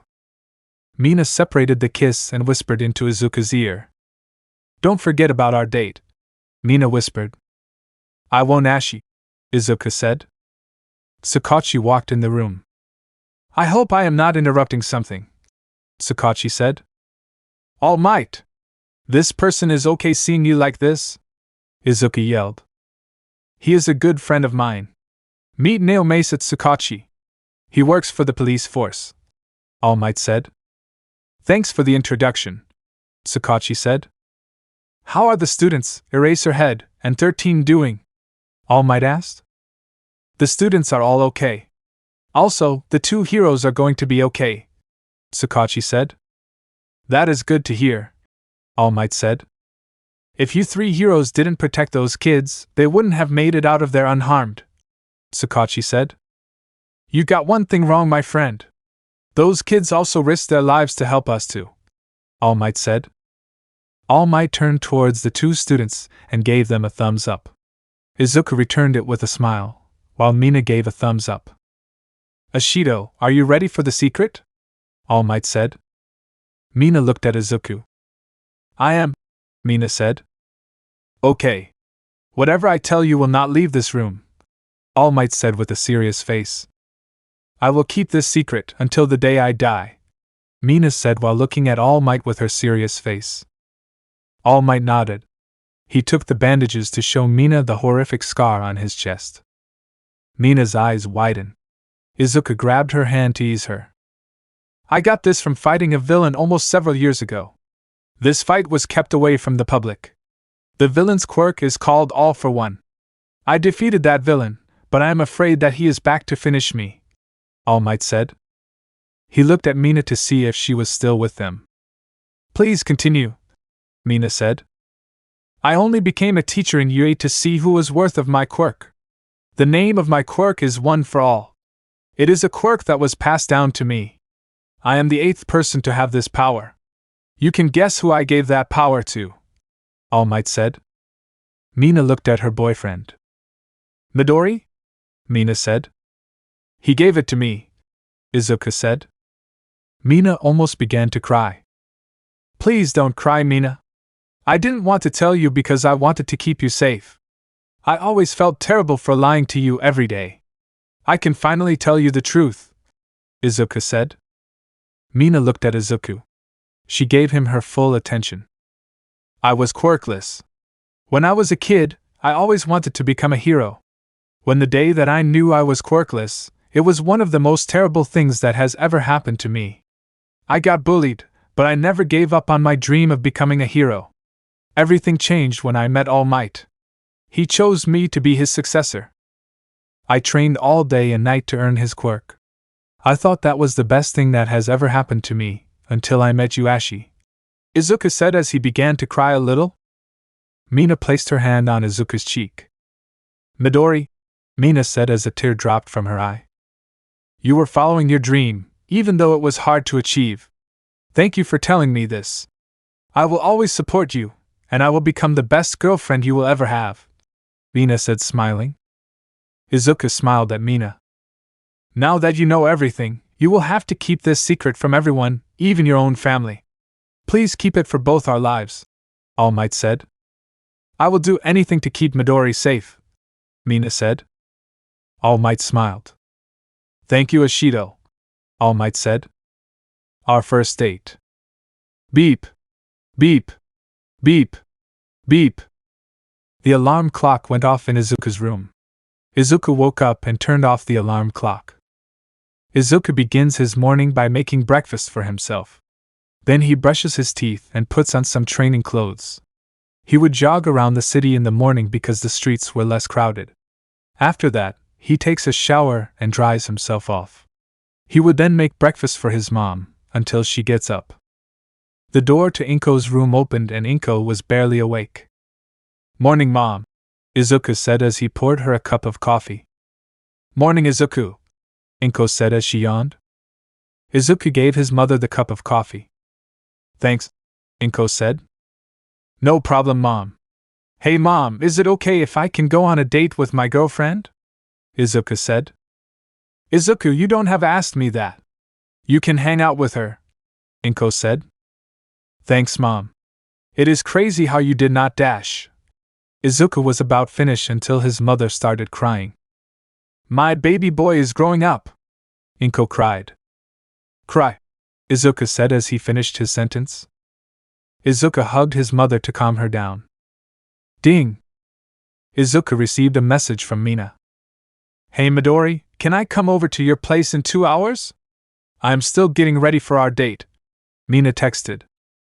Sure, Izuku texted back. Okay, see you later, Mina texted. Hey, Mom? Izuku said. Yeah? Inko said as she stopped crying. She is coming over in 2 hours, Izuku said. A few seconds later, Inko started to panic because she just got up. I need to hurry and get ready to meet this girl you have been talking about, Izuku, Inko yelled. She began to eat her breakfast and get in the shower. Well, I will clean the dishes then, Izuku said to himself. It took Inko almost an hour to get ready to meet Mina. I am ready to meet this girl. Izuku, what are you going to wear? Inko said. That is the problem. It is hard to choose what to wear. I want to look nice for the date, but I don't want to look too nice, Izuku said. Let me help with that, Inko said. She looked through Izuku's closet and knew exactly what he should wear. She ironed his clothes. Here, try this on, Inko said. Izuku went into his room to change. When he came out, looked at the mirror on the wall. Izuku was wearing a plaid white button-up shirt with a collar. The squares were white, and the lines that ran across his shirt were green. He wore a green shirt, on top of the plaid shirt, with 2 white lines that goes around the arm of the sleeves. He also had on jeans with his red shoes. You look great, Izuku, Inko said. I hope Ashi does too, Izuku said. There was a knock on the door. She is here early, Izuku said. Izuku ran up to the door. Do I look okay? Izuku asked his mom. You look great. Now open the door, Inko said. Izuku opened the door to see Mina standing there smiling. Hey Midori, Mina said smiling. Hey Ashi, Izuku said. Izuku looked at Mina's outfit. Mina's outfit was a black dress that went from her upper thighs to under her shoulders. The sleeves exposed her shoulders and ran to the palms of her hands. There were 3 thick gold-colored lines on her dress. One on each arm and one that wrapped around the bottom of her dress. She also had on black heel boots that were made out of leather. They went up to her upper thighs. She also had a small red purse with her. On her neck was the necklace he gave her. You look amazing, Ashi. The dress matches your eyes, Izuku said. Mina blushed a little. Thanks, Midori. I would say the same to you, Mina said. She kissed Izuku for a little bit. May I come in? Mina said. Izuku stepped out of the way for her to enter the apartment. Come in, Izuku said. Mina walked into the apartment. She noticed Izuku's mom in the middle of the room. You must be Izuku's mother. Hi, I am Mina Ashido, Mina said as she bowed a little. So you must be the girl that my baby boy has mentioned, Inko said. I am, Mina said as she hugged Izuku's arm. Izuku, can you come in the kitchen with me? Inko said. Sure. I will be right back, Ashi, Izuku said. They walked into the kitchen. You didn't tell me she was that pretty, Inko said. Mom, I already told you what she looked like, Izuku said. I know, but you never told me that she has a great taste in fashion. She could definitely help in picking out decent clothes, Inko said. What is wrong with my clothes? Izuku said. Inko looked at him. You have a plain t-shirt that says t-shirt on it, Inko said. Good point, Izuku said. They walked out of the kitchen. Ashido, I love that dress you are wearing, Inko said. Thanks, I just threw on what I thought was perfect for my first date with Midori, Mina said. Since you are here a little early, would you like to see Izuku's baby pictures? Inko asked Mina. No! Izuku yelled. Yes! Mina yelled. I will get the scrapbook, Inko said as she went to her room. Izuku sighed in defeat as Inko brought the scrapbook. Inko set it on the coffee table and sat on the couch. Mina sat next to Inko, while Izuku sat next to Mina. Here is Izuku when he was born, Inko said as she pointed at the picture. Oh, Midori looks so cute, Mina squealed. Now here is Izuku dressing up and pretending to be Almight, Inko said. That is not surprising, Mina said. Izuku put his hands over his face to hide his red face. Here is when Bakugo and Izuku had their first play date, Inko said. What? Midori, you never told me that you and Bakugo knew each other that well, Mina said, being shocked. It is a long story, Izuku said. Everyone was silent for a second. I guess we should not bring that up then, Mina said. Agreed. Do you want to see Izuku's room? Inko asked. Yes. Where is it? Mina yelled with excitement. Ugh, Izuku groaned. Izuku stayed behind because he didn't want to be embarrassed anymore. Inko led the way to Izuku's room. She opened the door and Mina walked in. Wow, I didn't know you were that big of a fan, Midori, Mina said. The room was covered in All Might merchandise. Izuku had action figures, a bed that had All Might colors on it, and other things that were All Might. Mina was looking for the gift she gave him, until she found the autographed All Might action figure that was still in the box. The gift had its own shelf, and nothing else was on it. Izuku actually cherishes that one the most. He said it was because you gave it to him, Inko said. Mina was happy when she found out how much Izuku cared about her. I want you to take care of my baby boy when I am not around. He is a sweet kid and I don't want anything happen to him. I always get scared and worried when I find out that Izuku gets hurt. Will you do that for me, Ashido? Inko said. You can count on me. I will do my best to keep him out of trouble, Mina said. Mina hugged Inko to let her know that she meant it. My son has picked a wonderful girl, Inko said. That he has, Mina said. They separated from the hug and walked out of Izuku's room. Mina walked up to Izuku and hugged him from behind. She planted one of her cheeks on his neck. Now I know how much you care about me, Mina said. Izuku blushed. I always care about you, Ashi, Izuku said. Inko teared up a little. She brought out a camera. Can I take a few pictures before you two leave? Inko said. Sure, Mom, Izuku said. Izuku and Mina stand next to each other. Inko took a picture of them smiling, a picture of Mina closing her eyes while hugging Izuku's arm, and a picture of them kissing. I can't wait to hang these up. I will also give you the pictures, Ashido, Inko said. I can't wait either, Mina said. Please be careful. I hope your date goes well, Inko said. Thanks, Mom, bye, Izuku said. Bye, Ms. Midoriya. It was nice meeting you, Mina said. Bye, Inko said as Izuku and Mina walked out the door. So, where are we going? Mina said. I know the perfect place, Izuku said. They walked while holding hands to the place they were going to. We are here, Izuku said. Mina looked at a sign. The sign said, Daiki's Diner. I never been to this place before, Mina said. You will like this place, Izuku said. They entered the restaurant and were greeted by a waiter. Welcome to Daiki's Diner, how may I help you too? The waiter said. I have reservation. My name is Midoriya, Izuku said. Midoriya. Yes, we have a reservation for you. Come right this way, the waiter said. They followed the waiter to their table. After they were seated, the waiter asked what they liked to drink. Water, both Izuku and Mina said. I will be right back with your water, the waiter said. How did you know about this place? Mina said. My mom would take me here when she is meeting with a friend, Izuku said. This place is nice, Mina said while looking around. There is also another reason I took you to this place, Izuku said to Mina. What is the reason? Mina asked curiously.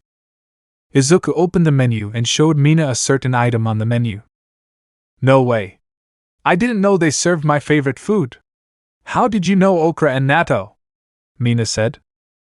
I remember you getting it at the school. You seemed happy when you eat it, Izuku said. Aw, thanks, Midori. You didn't have to do that, Mina said. It is fine. I just want you to have a good time, Izuku said. Since you know my favorite food, can you tell me what your favorite food is? Mina said. My favorite food is katsudon, Izuku said. I am glad we are getting to know each other more, Mina said as she rested her hand on top of Izuku's hand. The waiter came by and ruined their moment. Here are your waters. Are you two ready to order? The waiter said. Can I get the okra and natto? Mina said. Yes, you can. What about you, sir? The waiter asked. I will have the katsudon, Izuku said. Good choices. I bring them to this table in a little bit, the waiter said. The waiter left Mina and Izuku to themselves again. What do you like to do? Mina asked Izuku. I like to take notes about heroes, read any news about the heroes saving the day, and training, Izuku said. What about you, Ashi? I like to dance, Mina said. Maybe I could teach you how to dance, when we have the time to. That would be nice, Izuku said. Mina and Izuku talked about their interests, schools they went to, and the friends they made along the way. They laughed when they told jokes. They had an amazing time together. The waiter brought their food to the table and they ate. Izuku was able to convince Mina that he will pay for the bill. Mina didn't want Izuku to pay for everything, so she decided to tip the waiter. Now it is my turn to take us somewhere, Mina said excitedly. Okay. You lead the way, Izuku said. They walked out of the restaurant. Mina grabbed Izuku's hand and ran to their destination. We are here! Mina yelled. That was my line, Izuku said. What? I wanted to say it too, Mina said, giving Izuku a pouting face. Okay, you win, Izuku said. Hee hee. I was just messing with you, Midori, Mina said teasingly. Izuku looked up at the sign. The sign said, The Malt Shop. My parents used to take me here when I was little. Every time I come here, I always feel happy, Mina said. Those must have been great memories, Izuku said. They were. Now they will be even better because you will be here with me, Mina said with her usual smile. When they went up to the door, Izuku opened the door for Mina. What a gentleman, Mina said while giggling. When they walked in, they were greeted by a woman behind the counter. Welcome. Is there anything you two would like? The woman said. Mina already knew what to get. We will have the couple's milkshake, Mina said. It is nice to see young couples these days, the woman said. Mina paid for the milkshake before Izuku could. Not this time, Midori, Mina said. They sat at a little round table with 2 seats. They talked until the woman came out with the milkshake. Here you go. 1 couple's milkshake, the woman said. Thank you, Mina said. Mina and Izuku began to drink the milkshake. Mina accidentally drank the milkshake too fast and got a brain freeze. Izuku began to giggle, until Mina playfully punched him on the arm for not helping her. They had a great time. At the end of the day, they went to the park. This is my favorite place, Mina said. I know this is where we first kissed, Izuku said. They began to take a walk in the park.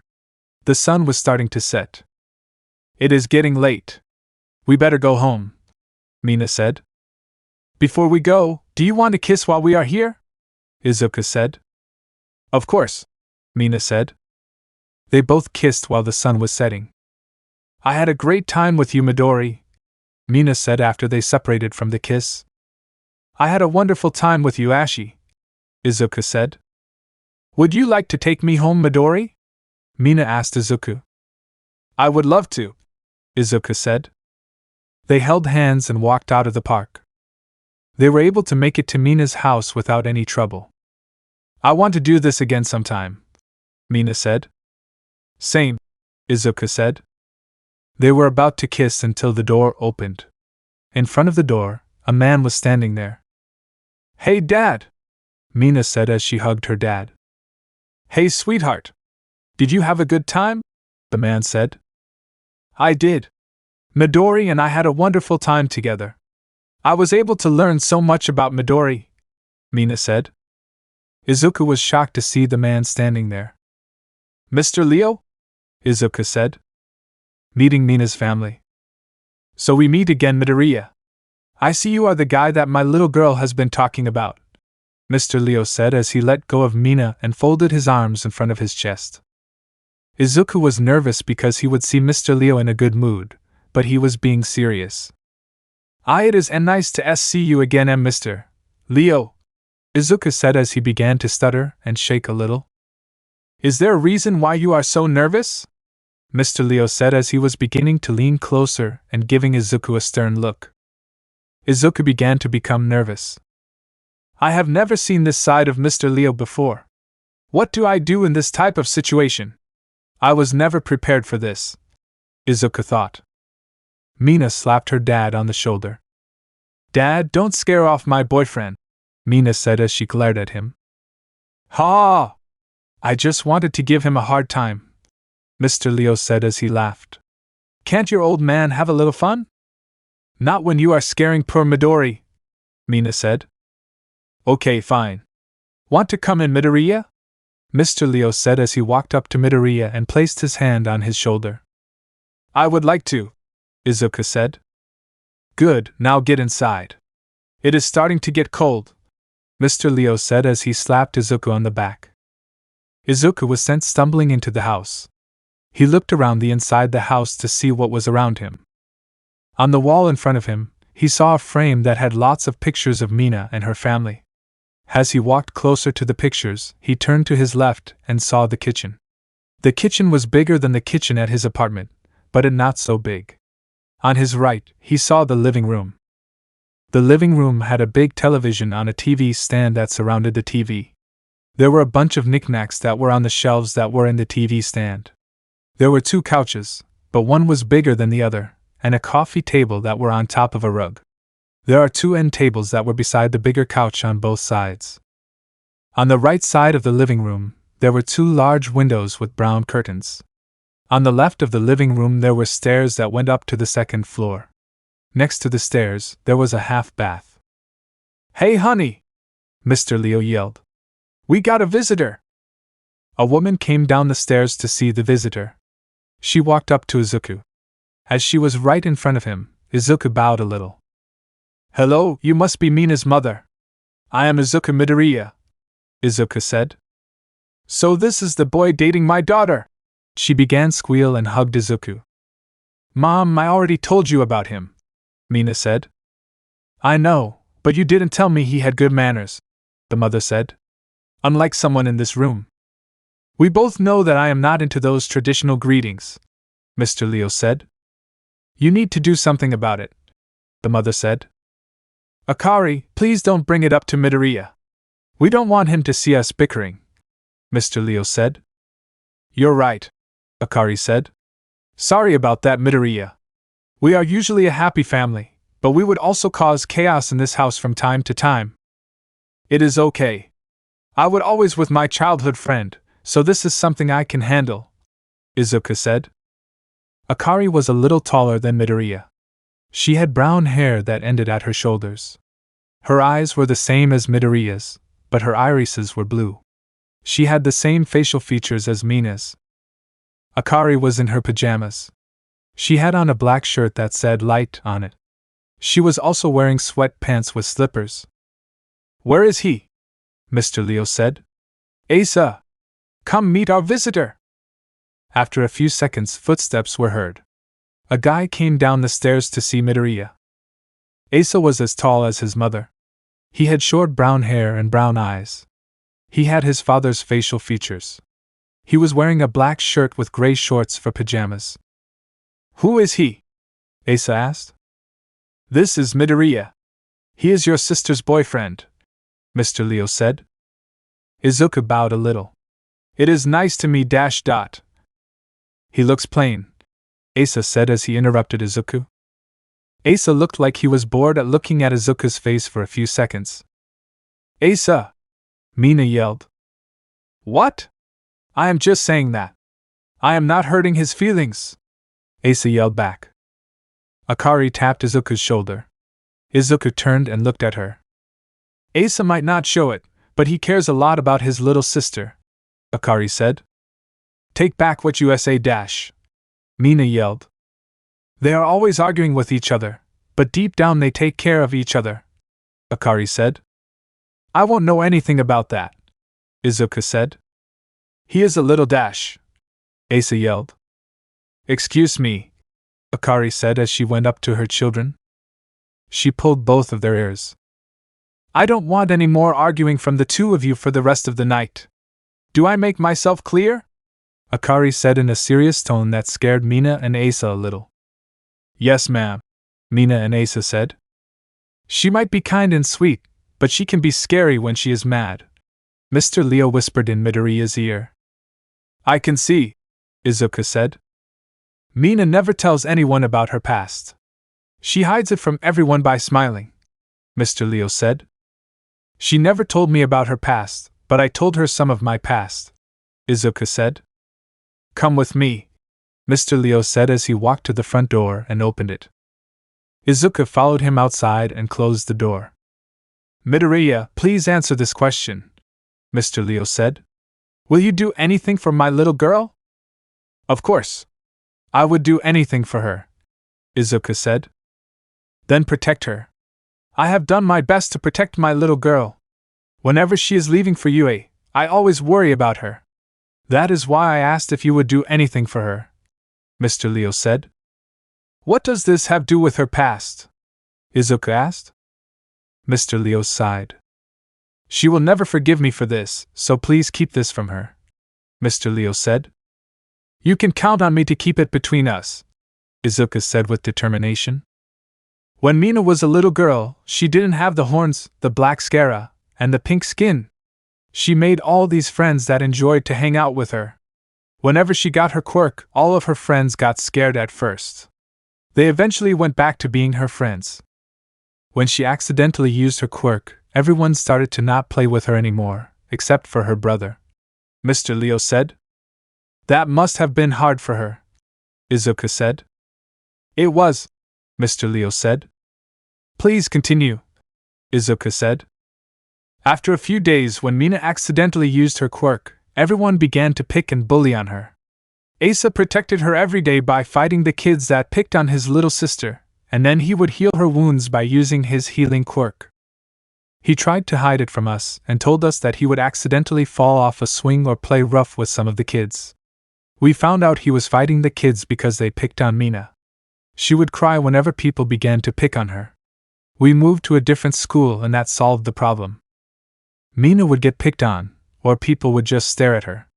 I didn't like that Asa was fighting people, but what he did was for Mina.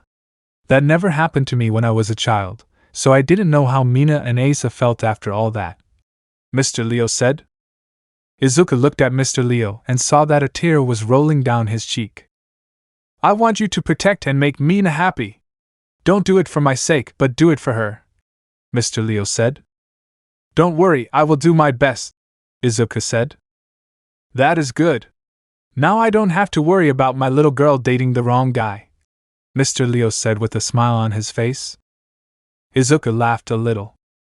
It is getting late. You better go home, Mr. Leo said. Thanks for everything, Mr. Leo, Izuku said while bowing. Izuku began to head home until Mr. Leo called for him. Welcome to the family, Izuku. You can come here at any time, Mr. Leo said.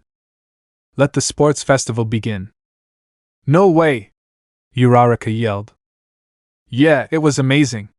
I just wish Midori would have stayed a little longer, but he had to go, Mina said. The girls were talking about how Mina's date with Midoriya went. I got to say, Midori's mother can take really good pictures, Mina said. I am speaking for all the girls. Can we see the pictures? Momo asked. Sure, because it so happens that I have the photos with me, Mina said, grinning as she took the photos out of her school bag. Mina set the pictures on the table for all the girls to see. You two look so happy, Jiraiya said while smiling a little. Thanks, Jiraiya, Mina said. That dress looks amazing on you, Ashido. Would you go shopping with me to pick out clothes? Momo asked. I would love to, Mina said excitingly. So you got to meet her family. What were they like? Kirishima asked. Well, they were like any other family, Izuku said, not knowing how to describe Mina's family.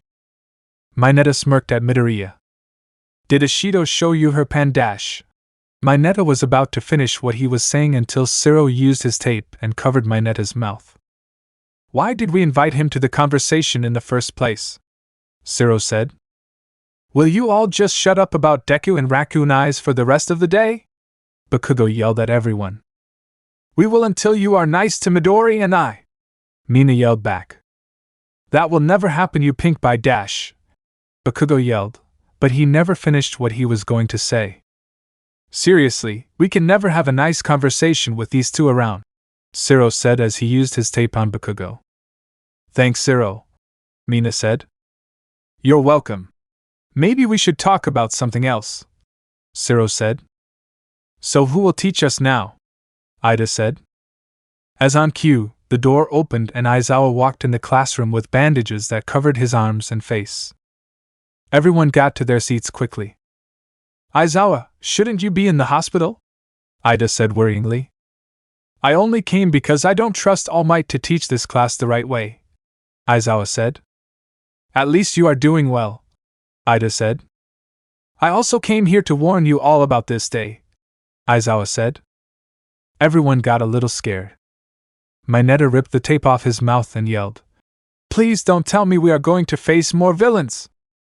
Few seconds of silence and everyone was on the edge of their seats. Today is the sports festival and all the students will have an option to participate in it, Aizawa said. Everyone sighed in relief. Bakugo ripped the tape from his mouth. So we get to fight people? Bakugo yelled with excitement. That is correct, Aizawa said. Bakugo turned towards Izuku. You are dead, Deku, Bakugo yelled. Save your energy for the festival, Aizawa yelled at Bakugo. TCH, Bakugo sighed and turned back forward. Look, I know we are recovering from the villain attack, but we can't just cancel the sports festival. It is one of the biggest events ever made, and that would mean that the pro heroes will also be watching, Aizawa said. The pro heroes are watching to scout students into their agencies, Momo said. That is right. That would mean that everyone in this class will have to give it their all, Aizawa said. Remember, this only happens once a year. That would mean that you have 3 chances. I would recommend that you all should participate in all 3 to show the pros you got what it takes to be a hero, Aizawa said. That is the bell for 4th period. Time for you all to head to lunch, Cementos said. Cementos left the room to go to lunch. Let's do our best, everyone, Uraraka yelled. Yeah! I am all hyped up, Kirishima yelled as he raised his fist in the air. Uraraka, are you okay? Ribbit, Suya said. I am. I just can't wait to be part of the sports festival, Uraraka said. Same, but I want to eat before we participate in the sports festival, Mina said. As on cue, Uraraka's stomach growled. I guess you are right, Uraraka said as she was a little embarrassed. As they were about to go to the cafeteria, All Might was in front of them. Ah, young Midoriya. Would you like to eat lunch with me? All Might asked. Sure, All Might, but can Ashi join? Izuku asked. If she wants to, All Might said. I would love to, Mina yelled excitedly. So you can only stay in your hero form for 50 minutes? Mina asked. That about sums it up, All Might said. Man, it must make you sad that you have a smaller limit to your power now, Mina said. I get used to it, but I didn't expect to lose that much time, Almight said. So what else did you want to talk about, Almight? Izuku asked as he sat next to Mina, while they drank tea on a couch. I was also going to mention about using your quirk in the sports festival, Almight said. This caused Mina to almost spit out her tea. That is right. If he uses it, he would get broken bones, Mina yelled with worry in her voice. There is nothing we can do about that, Almight said. There has to be a way he can use it without hurting himself, Mina yelled back. I have tried everything to help Midoriya avoid injuring himself, Ashido.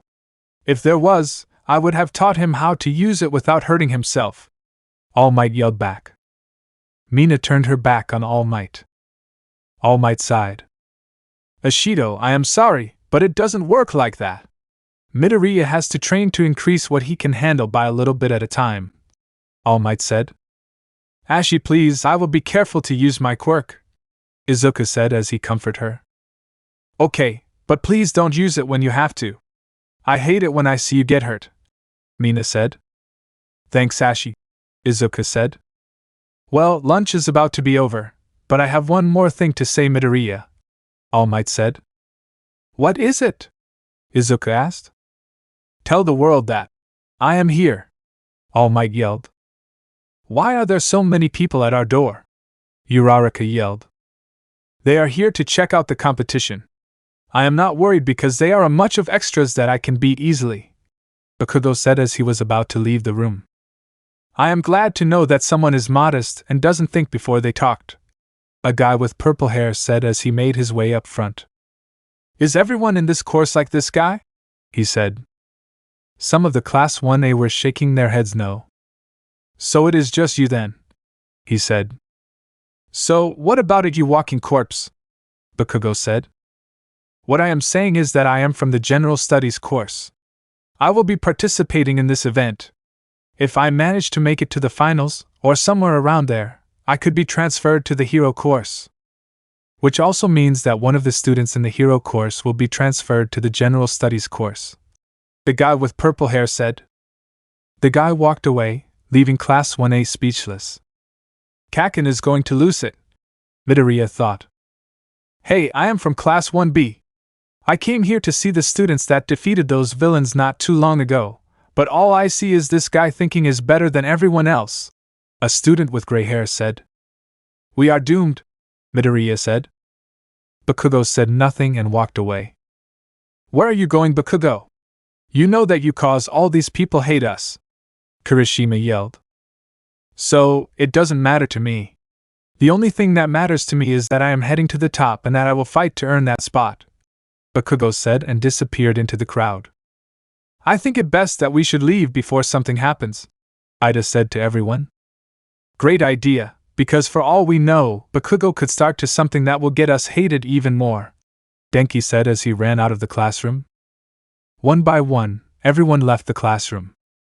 2 weeks have passed by, and everyone trained for the sports festival, in their own way. Ladies and gentlemen, and my viewers, welcome to the sports festival. As always, there are those of you who have never seen this event before, so I will explain how it will go. President yelled into the mic for everyone to hear him. I wish that we could do some scouting, but we are stuck doing security detail, Kamui Wood said. I know, but we were called to do this, but at least we get to see the sports festival, Death Arms said. They gather all the pro heroes from all over this country, MT Lady said as she was eating. Our festival is about to begin. As always, we should cheer on the third-year students who are participating in this event. They will give it their all because this is their last year doing this event. We should also welcome the first-year students to this event because this is their first time, President Mike yelled. Let's do our best, everyone, Ida yelled. No one paid any attention to Ida. Want some water, Uraraka, Karo? Tsuyu said. Thanks to you, Uraraka said. I wish we got to wear our hero outfits, Mina said. Well, they wanted this event to be fair, Ojiro said. Don't worry, Ashi, we will wear them again, Izuku said as he put his hand on her shoulder. I know, but I just want everyone to know how awesome we would look in our outfits. Mina sighed.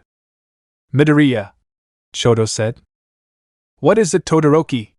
Izuku asked. Everyone looked at them. I know that I am stronger than you, but I also know that All Might has his eyes on you.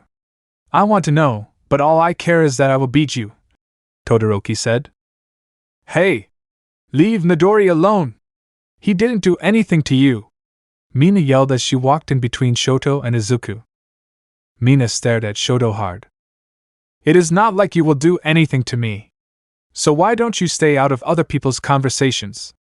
Also, stop staring at me with those weird eyes, Shoto said. That hurt Mina on the inside, but she didn't want to show it. Leave her alone, Todoroki. She was just trying to protect me, so I will return the favor, Izuku said. Mina smiled a little because Izuku was protecting her. Why are you starting a fight with our class? Kirishima said as he placed his hand on Todoroki's shoulder. It is because I am not here to make friends, Todoroki said as he pushed Kirishima to the side. Todoroki, I don't know why you are like this, but I will let you know that I will go to the top with everything I got, Izuku said. Todoroki said nothing and walked away. All right, ladies and gentlemen, boys and girls. Here come our first-year students, President Mike yelled. As on cue, all the first-year students walked out of the gates and into the arena. I am cheering on you, Izuku, Inko said while sitting on the couch in the living room. Make us proud, Mina, Mr. Leo yelled as he was sitting on the couch with his son and wife.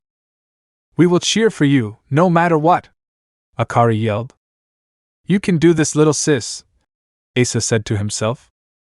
Let the sports festival begin, President Mike yelled for everyone to hear him. The obstacle course race. YEAHHHHH! The crowd roars in excitement when they saw Class 1A enter the arena with all the other students. Whoa, there are a lot of people here, Izuku said as he got nervous. Are you okay, Midori? Mina said. I am a little nervous, but I am okay, Izuku said. It warms my heart to see that my classmates are supporting each other, Ida said. It is nice, Momo said. Too bad that everyone doesn't care about feelings. Momo pointed at Bakugo. What does that supposed to mean? Bakugo yelled. Now I will let the referee take the stage. Put your hands together for the R-rated hero, Midnight, President Mike yelled. The crowd grew wild when Midnight entered. Before we start the first event, the class representative will give an athlete's oath. Will you please stand next to the mic, Katsuki Bakugo? Midnight said. Bakugo walked onto the stage with his hands in his pockets. He tapped the mic to make sure it works. All I am going to say is that I am going to win, Bakugo said. Everyone booed at him. He walked off the stage without a care in the world. He was not smiling when he said that, so it would mean that he was serious. Izuku thought to himself as Bakugo pushed him to the side. On the screen behind me, it will choose what the challenges are going to be for this year at random, Midnight said. The screen was selecting what the challenge is going to be. The first challenge is the obstacle course race, Midnight said. This should be interesting, Izuku said. It is. Good thing we both trained for this, Mina said. I know one person that this obstacle is great for their quirk, Izuku said. Good luck on this course, Ida, Mina yelled. Thank you, Ashido. I also wish you the best of luck for you and Midoriya, Ida yelled to Mina. This obstacle course is a every student for themselves challenge. All you have to do is make it past the obstacles in a 4-kilometer run around this arena. Also, there is one rule, and that is to not get off the course. Anything is fair in this challenge, Midnight yelled. A section of the wall was removed to show where the students have to start at. On your mark, Midnight said. I have to do this, Izuku thought. Get set, Midnight said. I need to show everyone that I am here, Izuku thought. Go! Midnight yelled. Everyone began to run, but they were all crowded at the door. Why is the door the first obstacle? Izuku thought. Some students managed to slip through the door, but they were stopped by Shoto as he used his quirk to freeze the ground and everyone's legs. I am not letting you get rid of us that easily, Bakugo yelled. Not cool, Todoroki, Kirishima said as he jumped over the ice with Izuku and Mineta. Mina used her acid to clear a path for some of the students. That was a close one, Mina said as she regained balance. I wasn't prepared for that. I am glad that Ashido made a path, Ida said. Yeah, no kidding, Jiraiya said as she ran with Ida and everyone else. I didn't think that many people were going to avoid that, Todoroki thought as he was running. Midoriya! Throw me at Todoroki! Mineta yelled. Why? Izuku yelled back. I want him to taste his own medicine, Mineta said. Okay, Izuku said as he grabbed Mineta and threw him at Shoto. You think you will get away from that, Todoroki? If you did, you thought wrong. Now prepare to get trapped by him, Mineta said, but he was hit by a metal object. Mineta! Izuku yelled. Multiple targets found. You will not get past US, the one-pointer said. It's the robots from the entrance exam, Uraraka yelled. I didn't think we will face them again, Tokoyami said. Looks like the students made it to the first obstacle. Let's see how they will get past 10 0-pointers, President Mike yelled. Did he just say 10 0-pointers? Mina yelled. What are 0-pointers? Momo asked. Her question was answered as 10 0-pointers came out of nowhere. Those are the 0-pointers, Mina said as she pointed at the giant robot. How was the school able to get the funds to make these? Momo said. So these are the 0-pointers. The school should have made them better, Todoroki said as he froze one of them in place. He ran under it, which makes him the first to pass the first obstacle. Some of the students tried to, but the 0-pointer fell. Only 2 unlucky students were crushed by the falling robot. So why am I here? Aizawa said into the mic as he didn't care what happened. Well, you are here because I asked you to, President Mike yelled.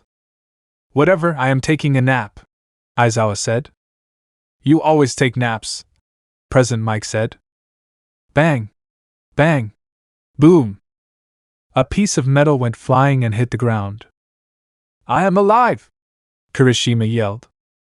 I thought that kid was dead, a student said as they were shocked to see that someone survived that.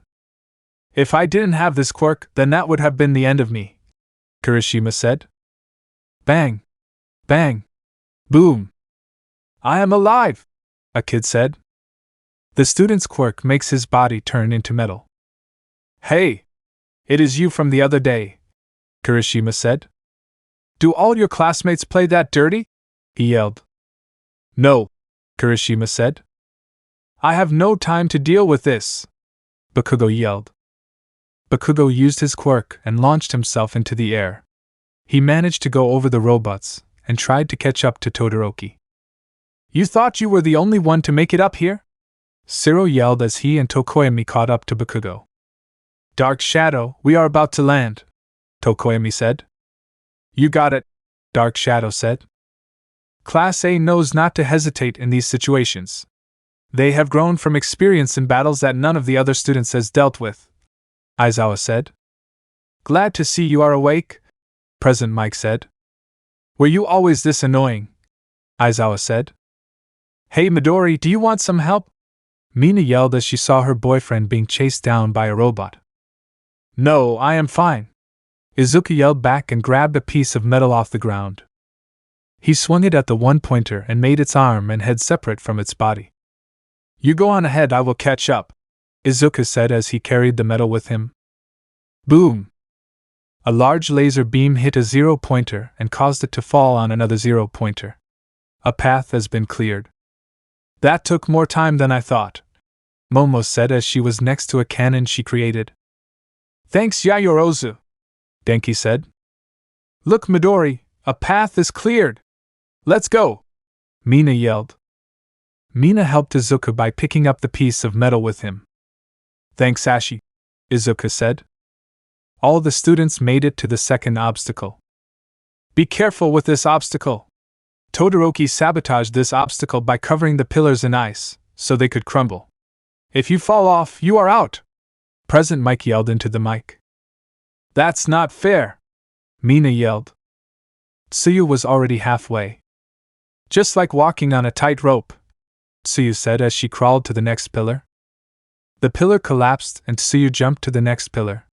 She saw the pillar fall all the way to the ground. Boom! Glad that I have a frog quirk, Tsuyu said. Move aside, everyone! A girl with a lot of gear on her jumped off the edge and used her gear. She was able to get to the other side without any trouble. My babies never fail me, she yelled as she used her equipment again. Mina grabbed onto the rope and crawled her way to the next pillar. She used her quirk and removed the ice that covered it. This way, Midori! Mina yelled. Thanks, Ashi! Izuku yelled back. I will take another way, Ida said as he used his quirk to slide his way on the rope. He made it to the pillar in no time. That is a long drop, Denki said as he was about to leave. Oh no. You are not chickening out, Jiraiya said as she kicked Denki off the edge. Denki managed to grab the rope. Why did you do that? Denki screamed in terror. You were taking too long. Now move before I do it again, Jiraiya said. This made Denki crawl his way to the next pillar. Mina and Izuku managed to make it past the obstacle. As Izuku was about to get off the rope snapped and he fell. Izuku! Inko yelled in terror as she saw her son fall. Mina reacted in time and caught Izuku by the hand. Yeah! Way to go, Mina! Mr. Leo yelled and stand up. Akari got up and hugged him. That is my sister, Asa said. I got you, Midori, Mina said as she struggled to pull up Izuku. Mina began to slip, until someone grabbed her. Shoji! Mina yelled in relief.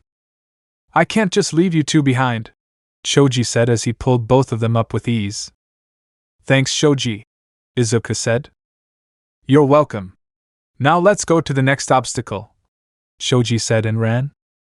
They all ran to the next obstacle. Watch your step, my young viewers, because this obstacle will surely blow you away, Present Mike said. A student stepped on the ground and an explosion went off and sent them flying off the course. Izuku saw most of his classmates in the middle of the obstacle and walked carefully. Izuku checked the ground and dug up a landmine.